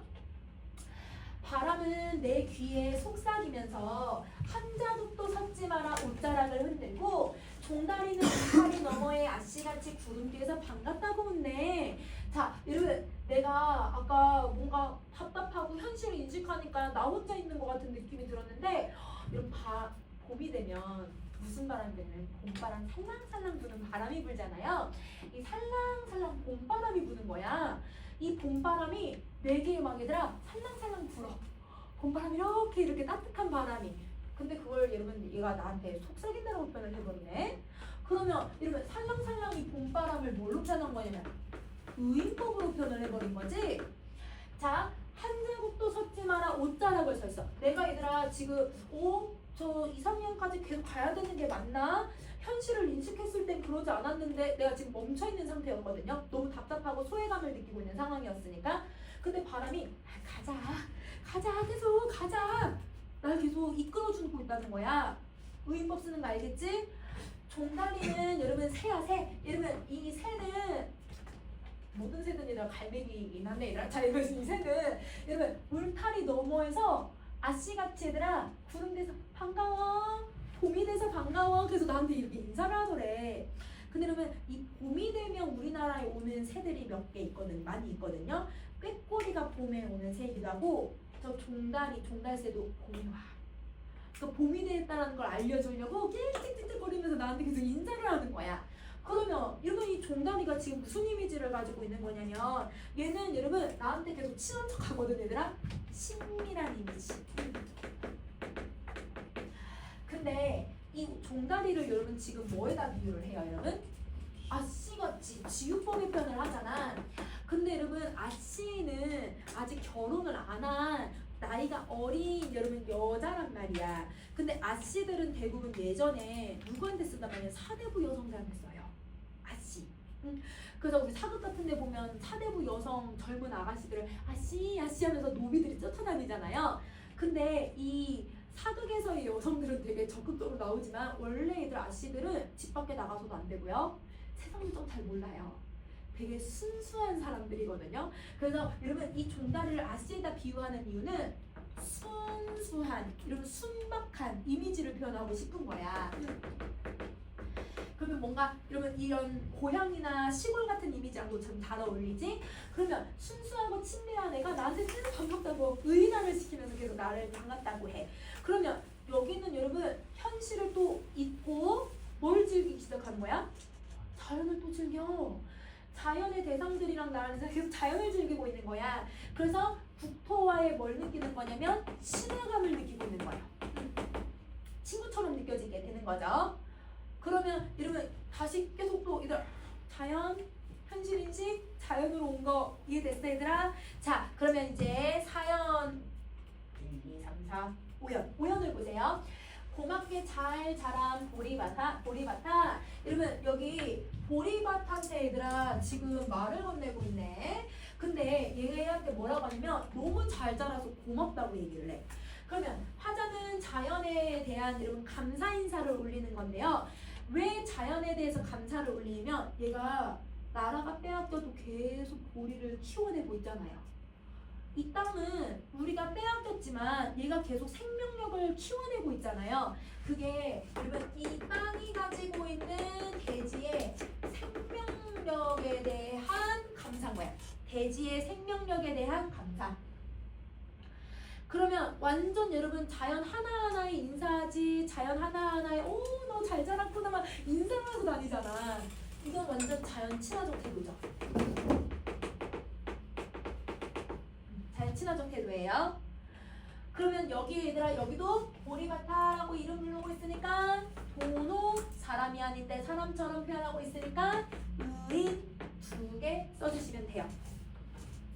하나밖에 없지만 2개 쓰면 되더라. 자, 그 다음에 간밤 자정이 넘어 내리던 그 도움비로 여러분 봄은 비가 어떻게 내려? 막 세차게 내려? 여름처럼? 아니죠. 겨울처럼 막 차갑고 춥게 막 내려 얘들아? 아니죠. 봄비는 여러분 가랑비처럼 촉촉히 내려요. 그러니까 그 비가 어떤 비냐면 고운비, 가랑비니까 고운비이기도 하지만 또 어떤 거냐면 이 비 때문에 보리가 잘 자랐잖아. 그러니까 보리밭에 보리가 잘 자라도록 도와줬기 때문에 화자가 긍정적으로 인식을 하는 거야. 그러면 이 고운비는 여러분 가랑비, 봄비를 얘기하는 거기도 하지만 얘가 얘들아 이 보리밭을 너무 잘 자라게 도와줬기 때문에 감사의 말로 곱다라고 표현을 한 거고, 너는 3단 같은 머리를 감았구나. 내 머리조차 가뿐하구나. 그러면 여러분 어떻게 보리가 머리가 있어요? 그건 아니잖아요. 근데 여러분 보리가 여러분 쌀처럼 여물잖아. 그러면 여러분 이렇게 대가 있으면 여기 이렇게 해서 이렇게 자라거든. 그러니까 이렇게 자라는데 보리가 얘들아 봄이 되면요 거의 여물어요. 언제 수확하냐면 5월에 수확하거든요. 이 보리를. 그러면 지금 3월, 4월이면 얘가 이렇게 통통하게 여물었을 상태잖아. 무거우니까 고개를 더 어떻게 했을 거야 얘들아? 머리를 더 이렇게 아래로 내렸겠지. 이렇게 머리를 내리고 있으니까 뭐 하고 있는 것처럼 뭐 얘들아? 뭐 감고 있는 것처럼 표현을 하네. 그래서 머리를 감았다고 표현을 한 거야. 근데 3단이 뭐냐면 여러분 비단이야 비단. 비단 실을 묶어놓은 단을 얘기하거든. 그러니까 여러분 비단처럼 약간 윤기나는 그 얘들 보리밭이 너무나 아름답게 얘들아 여무르고 있구나 이걸 표현을 하는 거죠. 그러면 무슨 표현법을 쓰냐면 지교를 쓰는 거죠. 자, 지교 쓰고 여러분 이 3단이라고 하는 머리카락이 길게 표현을 하고 있잖아. 그러니까 이것도 여성적인 모습이야. 왜냐면 여성들이 머리를 감을 때 이렇게 엎드려가지고 막 이렇게 감잖아 얘들아. 여성들 머리가 긴 모습을 표현을 하고 있으니까. 자, 그리고 지교법은 여러분 비에 식혀예요 여러분. 식혀라고 써놔가지고 여러분 식혀야 식혀.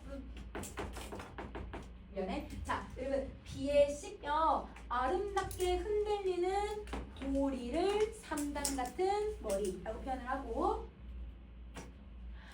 자, 여러분 이 보리를 보니까 보리가 얘가 개운하게 머리를 감았잖아요. 얘가 너무 잘 자라고 너무 얘가 너무 깨끗해지니까 내 마음이 너무 시원해진 거야. 그 내 머리조차 가뿐해진 것 같아. 그럼 자, 그럼 우리 머리 최대 며칠까지 안 감아봤어? 선생님 솔직히 얘기하면 수능 끝나고요. 수능 끝나고 학교를 가잖아요. 학교 가는 거를 한 2주만 가고 거의 안 가거든요. 그러니까 2주 가고 나서 이제 굳이 내가 이제 학교를 갈 필요도 없고 하니까 수능 끝나고 그래 한번 내가 집에서 얼만큼 혼자 잡을 수 있나. 혼자 내가 며칠 중간 하는 시간마다 밥은 하루에 한 끼 정도 먹었는데 내가 잤어. 3일하고 4일 넘어가는 그 3일을 계속 연속 잤거든요. 3일 연속 너무 행복해. 그래서 그 3일을 안 감고 머리를 안 감고 그 다음에 또 한 4일 좀 더 넘게 안 감았던 것 같아. 근데 여러분 그 머리 떡 찌고 지금 장난 아니잖아. 근데 그 상태에서 여러분 머리 감으면 어때? 귀찮지만 너무 깨끗한 거 아니라 너무 시원한 거. 그러니까 여러분 근데 그 시원한 감정을 보리가 느끼는 게 아니라 누가 느끼고 있어 얘들아? 내가 느껴. 아까 얘들아 우리 어부사시사도 저 무심한 백구의 마음을 내가 알고 있었잖아요. 거기서 뭘 했었지 얘들아? 자연치나 물알치하고 있었잖아. 여기도 여러분 내가 얘의 마음이랑 똑같이 느끼고 있는 거야 보리처럼. 그러면 보리가 시원한 걸 내가 대신 느끼고 있으니까 완전 동화가 된 거네. 동일시가 돼버린 거야. 자연의 동화가 되어서 자연의 완전 친화가 돼버리고 자연과 동일시가 되고 있는 거죠. 그러면 자 봐봐. 2연 자연 이러면 3연 현실인식 4연 5연 자연. 그러면 여러분 다시 또 현실인식 하지 않을까 얘들아? 그래서 여러분 6연을 한번 보세요. 혼자라도 가쁘게 한번 가보자. 마른 논을 안고 도는 착한 도랑이 젖먹이를 달래는 노래를 하고 제 혼자 어깨춤만 추고 가네. 자, 이러면 혼자라도 가쁘게 가재. 아까는 여러분 이거 나 혼자 온 것 같지 않아? 나 소외시키지 마 하면서 여러분 그 이상형 하늘가들한테 말을 답답해달라고 답답하다고 말하라고 할 때 화자는 걸어가고 있었어요? 아니면 멈춰 있었어요? 멈춰 있었거든요. 왜냐면 자기가 소외받는 느낌이 들고 혼자 가고 있는 느낌이 드니까. 근데 여기서는 여러분 혼자라도 기꺼이 가겠다고 얘기를 해. 아까 여러분 조금 앞부분이랑 달라. 나는 혼자라도 가겠다. 왜 혼자라도 가겠냐면 상실한 국토이기는 하지만 이 봄이 찾아온 이 기쁨을 혼자서라도 여러분 이걸 표출하고 혼자서라도 가겠다라는 의지가 드러나. 그러면 자 여러분 이 작품의 의지가 완전 없는 건 아니에요. 태폐적 낭만주의라고 해서 여러분 완전히 여러분 현실을 이들아 외면하고 완전 여러분 이상형을 바꾸고 그런 건 아니에요. 이 작품은 거기서 조금 더 벗어난 시기에 쓰여졌기 때문에 그래서 의지적인 태도가 좀 드러난다 라고 생각해줘야 돼. 자 마른 논. 왜냐면 어젯밤에 얘들아 비 오기 전에는 우리가 말라 있었거든요. 황폐한 이 국토를 안고 도는 착한 도랑이 왜냐면 마른 논을 적셔주는 애니까. 근데 이 도랑도 어제는 얘들아 물이 흘렀을까 안 흘렀을까? 어제 밤 잘 안 흘렀을 거야. 근데 얘들아 이 착한 도랑도 얘들아 왜 지금 여러분 물이 이렇게 돌고 있을까요? 비가 와서. 그렇지 아까 비가 왔잖아 얘들아. 비가 오니까 도랑을 이루어서 마른 논을 적셔주기 시작을 하는 거야. 자 젖먹이 달래는 노래를 하고 자기 혼자 어깨춤을 춘대. 자 여러분 무슨 노래를 부르냐면 사실 물이 졸졸졸졸졸졸졸 흐르는 소리예요. 그러면 도랑이 흐르는 소리를 청음적으로 표현을 했지. 근데 여러분 이 물이 흘러갈 때 얘들아 물이 이렇게 흘러가잖아요. 물이 얘들아 일렁이는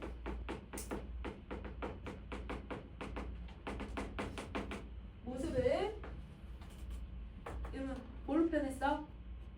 어깨춤을 춘대. 어깨춤이 얘들아 이렇게 일렁이는 모습으로 표현을 하는 거야. 시각적이죠.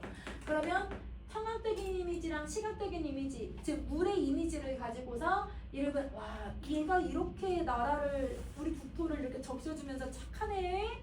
이 논을 잘 적셔주고 있네. 황폐한 애들을 해소해주네. 이렇게 생각하면서 칭찬을 해주는 거야.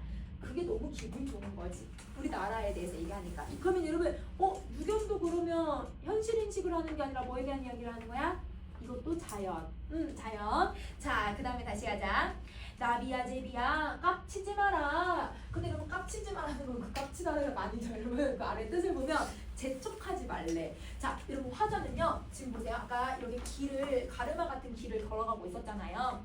그 길을 걸어가면서 처음에는 내가 가는 게 맞나? 막 고민이 됐었거든. 근데 바람이 가자 저기 종달새가 아니라 나한테 막 인사해주고 그러면 길을 이렇게 차근차근 이제 걷기 시작을 했어.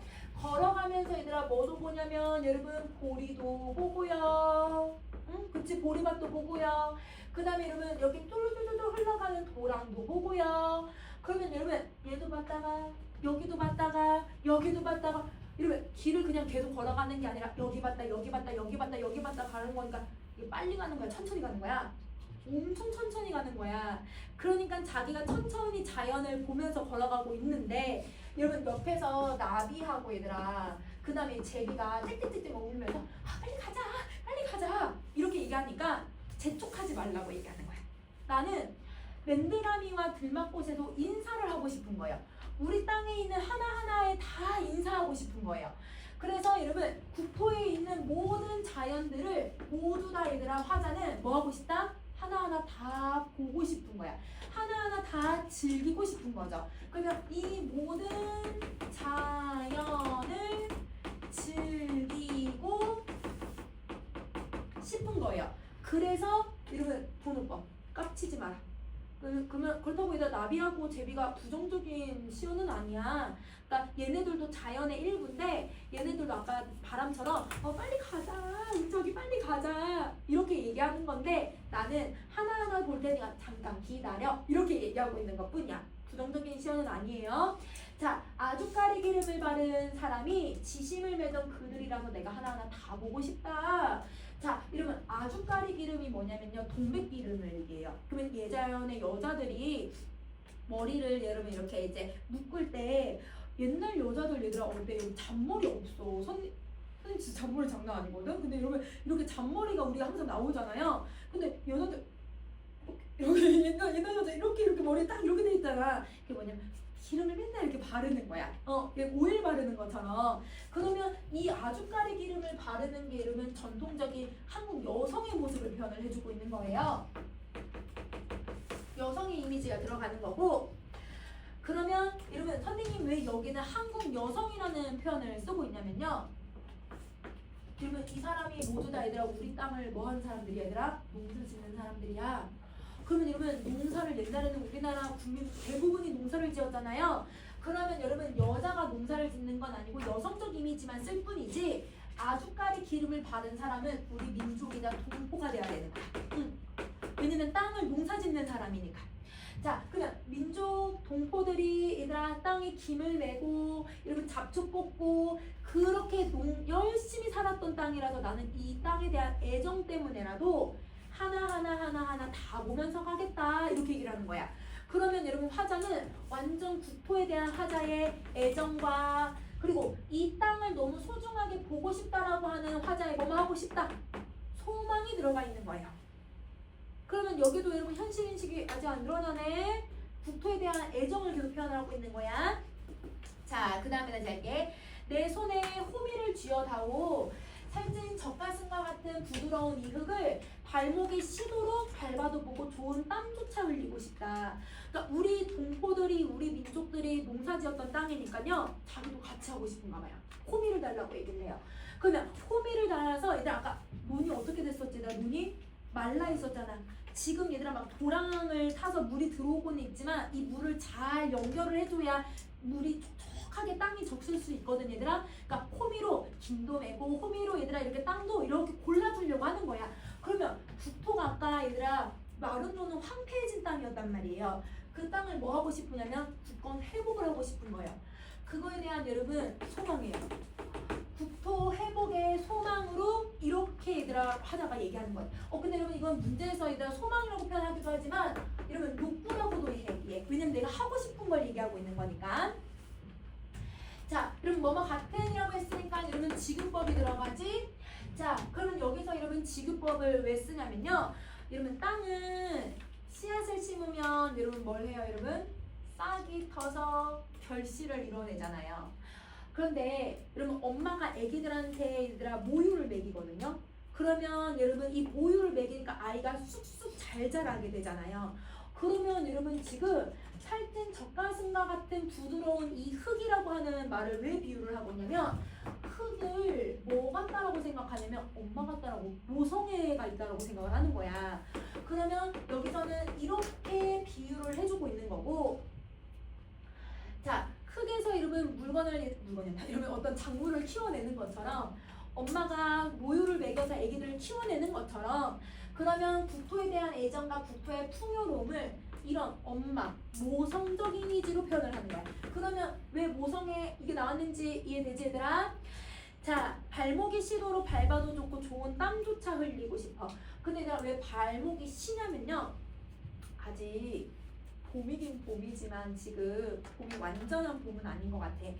그러니까 여러분 땅이 덜 녹거든 얘들아. 그러면 덜 녹은 이 땅을 밟으면서 계속 하니까 발목도 시리고 그렇게 해도 자기는 너무 좋다는 거야.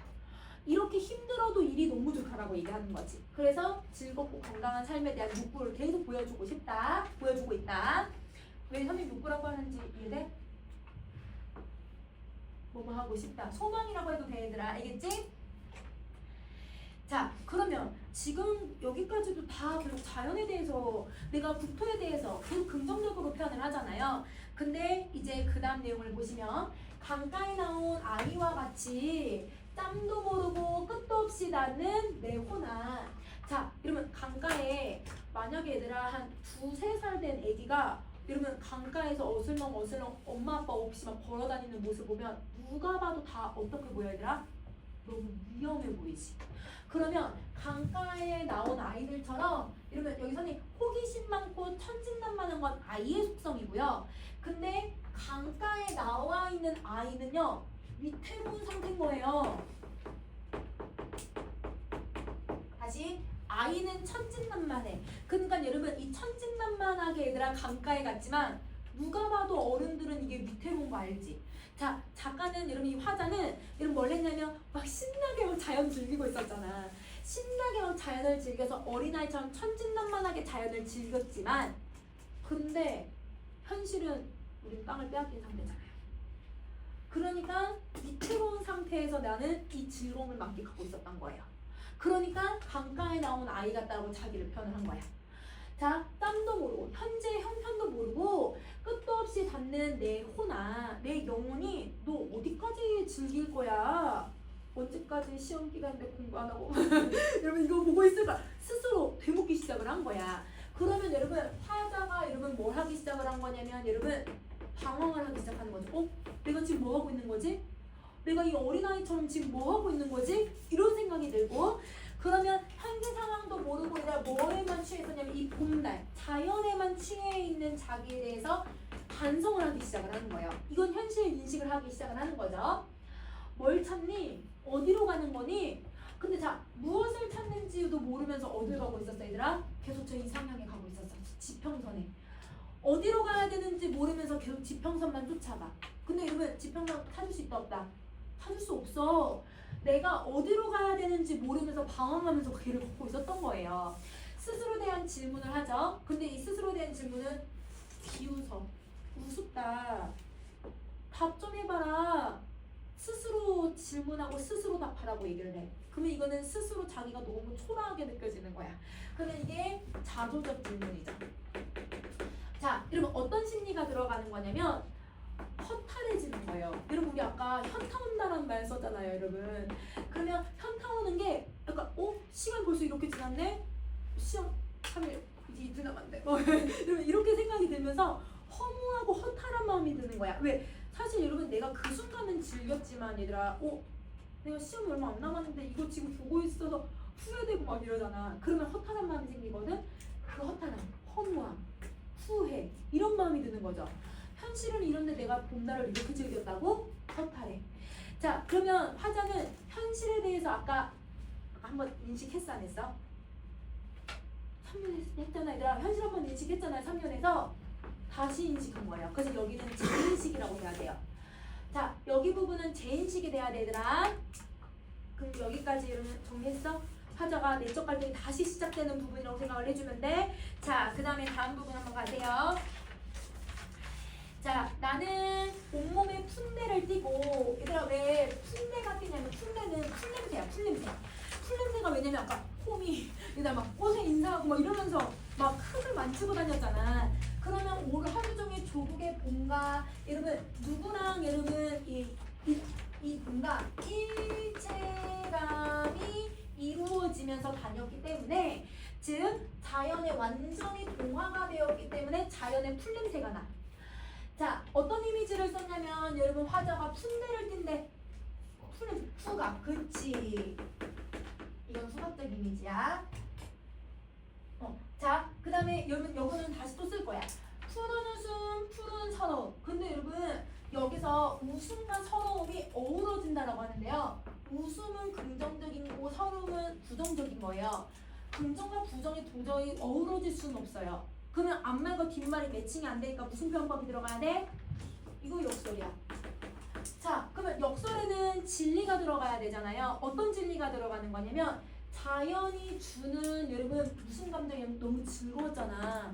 자연이 주는 즐거움으로 인해서 내가 무슨 여러분 감정을 느끼는 거야? 웃음이 나는 거야. 자, 근데 현실을 인식하고 현실을 재인식하니까 여러분 내가 너무 서러운 거예요. 나라를 빼앗겼으니까. 그때 서러움을 느끼는 거죠. 그러면 화자는 여러분 아까 계속 마음이 두 가지였죠. 현실 인식하는 마음과 자연을 즐기는 마음. 그러면 이 역설은 화자의 내적 감정을 설명하고 있는 표현법인 거네. 그러면 이 모습의 모순적 감정, 여기 이 모순적 감정이라고 했지 얘들아? 이 모순적 감정을 느끼고 있는 거다. 그러면 여기 여러분 긴장 안 만들었지만 이 푸른 웃음, 푸른 서러움이라고 할 때 푸른 웃음이라고 하는 거는 이러면 지금 웃음은 무슨 거지 얘들아? 청각적인 이미지로 느껴야 되거든? 근데 그걸 푸르다라고 하는 시각적으로 표현을 한 거야. 공감각적 이미지. 그래서 그러면 땡땡의 땡땡화라고 표현하면 어떻게 표현해야 돼 얘들아? 청각의 시각화. 그렇지. 이거예요. 자, 다리를 절며 하루를 걸어요. 갑자기 다리를 왜 절어? 근데 여러분 다리를 절면 우리가 어떻게 해야 하냐면 다리를 이렇게 삐거 이렇게 걸을 거거든. 다리가 균형이 안 맞으니까 뭔가 균형이 안 맞는다는 뜻이야. 왜 균형이 안 맞냐면 정서적으로 왔다 갔다 내적 갈등을 겪고 있잖아요. 그래서 정서적인 불균형을, 즉 내적 갈등을 행위적으로 표현했다고 생각을 해주면 돼. 자, 자기가 얘들아 지금 불균형한 상태, 내적 갈등 겪고 있다는 걸 표현을 했지? 아마도 봄의 신령님이 짚혔다가 뭐냐면 나를 홀렸나 보다. 자기가 얘들아 왜 자연을 이렇게 현실을 인식하지 못하고 왜 자연에 홀렸냐면 신령님이 와서 나를 막 귀신이 와서 홀렸다고 생각을 한 거예요. 그러면 신령에게 홀린 것처럼 감정의 혼란을 겪고 있는 거다. 이렇게 생각해 주면 돼. 자, 그러나 그러나는 여러분 뭐 할 때 쓰는 표현이냐면 우리 시상을 전환시킬 때 쓰는 표현이잖아.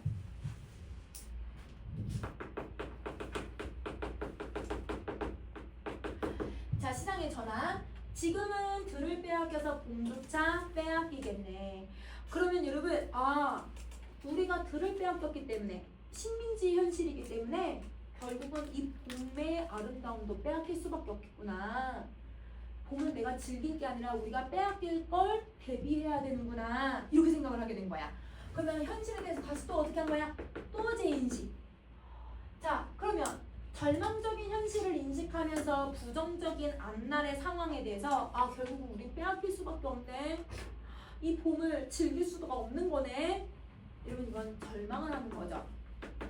그러면 1번은 여러분 절망적 현실을 인식해서 앞날을 절망하고 좌절하는 거고, 근데 여러분 이게 얘들아 문제 또 이상하게 난다 얘들아. 어떻게 보기도 하냐면 빼앗긴 조국에 대해서 화자는 여러분 계속 인식을 했잖아요. 재확인을 한 거예요. 그러면 빼앗긴 조국에 대해서 재확인을 함으로써 결국 조국을 빼앗길 수 없다라고 하는 화자의 의지적인 말이기도 해. 그러면 여러분 여기는 절망의 감정도 나타나지만 우리 절대 빼앗길 수 없어. 아니 들을 빼앗겨서 봄을 빼앗기겠네 라고 했지 얘들아. 아직 빼앗긴 건 아니거든. 그러니까 우리가 뭘 하자? 우리 이거 방어하자. 빼앗기지 않게 우리 이거 지켜내자. 이런 의지를 표현하는 글이기도 해. 만약에 빼앗겼다라고 했으면 이미 빼앗긴 상태가 완전히 절망일 거예요. 근데 빼앗기겠네 라고 해서 미래로 표현을 했기 때문에 그래서 절망으로도 해석할 수 있고 의지로도 해석할 수 있어요. 선생님이 어떻게 설명하실지는 모르겠지만 요거는 여러분 수능에선 보기로도 설명이 나왔었고, 여러분 절망이라고 하는 건 보편적인 문제에서 일반적으로 나오는 해석이야. 두 가지 해석 다 될 수 있다라고 생각을 해줘야 돼. 문맥덕음이야. 자, 근데 여러분 봄을 빼앗길까? 라고 맨 처음에 앞에 질문하지 않았어 얘들아? 봄은 오니?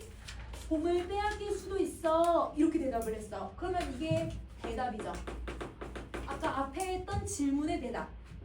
그러면 여러분 어떤 시상 정리 방식을 가지고 있냐면 이 질문하고 답하는 문답 구조를 가지고 있는 거네. 1년과 맨 마지막 년이. 자, 그리고 여러분 유견을 중심으로 보면요. 여러분 나중에 보시면 알겠지만 선생님 다음 시간에 다시 조금 더 설명해 줄게. 시간 없어서 이거 간단하게 설명하고 데칼코마니처럼 이렇게 말려요. 딱 붙어요. 이걸 대칭 구조라고 해요. 자, 그리고 시상의 전환이 쓰였어. 그러니까 인식과 정서가 변하고 있다는 걸 보여주는 거고, 어조도 변해. 의욕적인 어조는 여러분 내가 자연을 즐기면서 막 의욕 가지고 있어, 막 의지 가지고 있었거든. 근데 자조적인 어조가 나오지. 절망도 해. 그래서 의지와 절망이 계속 왔다 갔다. 그래서 이런 갈등을 표현하고 있다라고 생각해 주면 될 것 같아.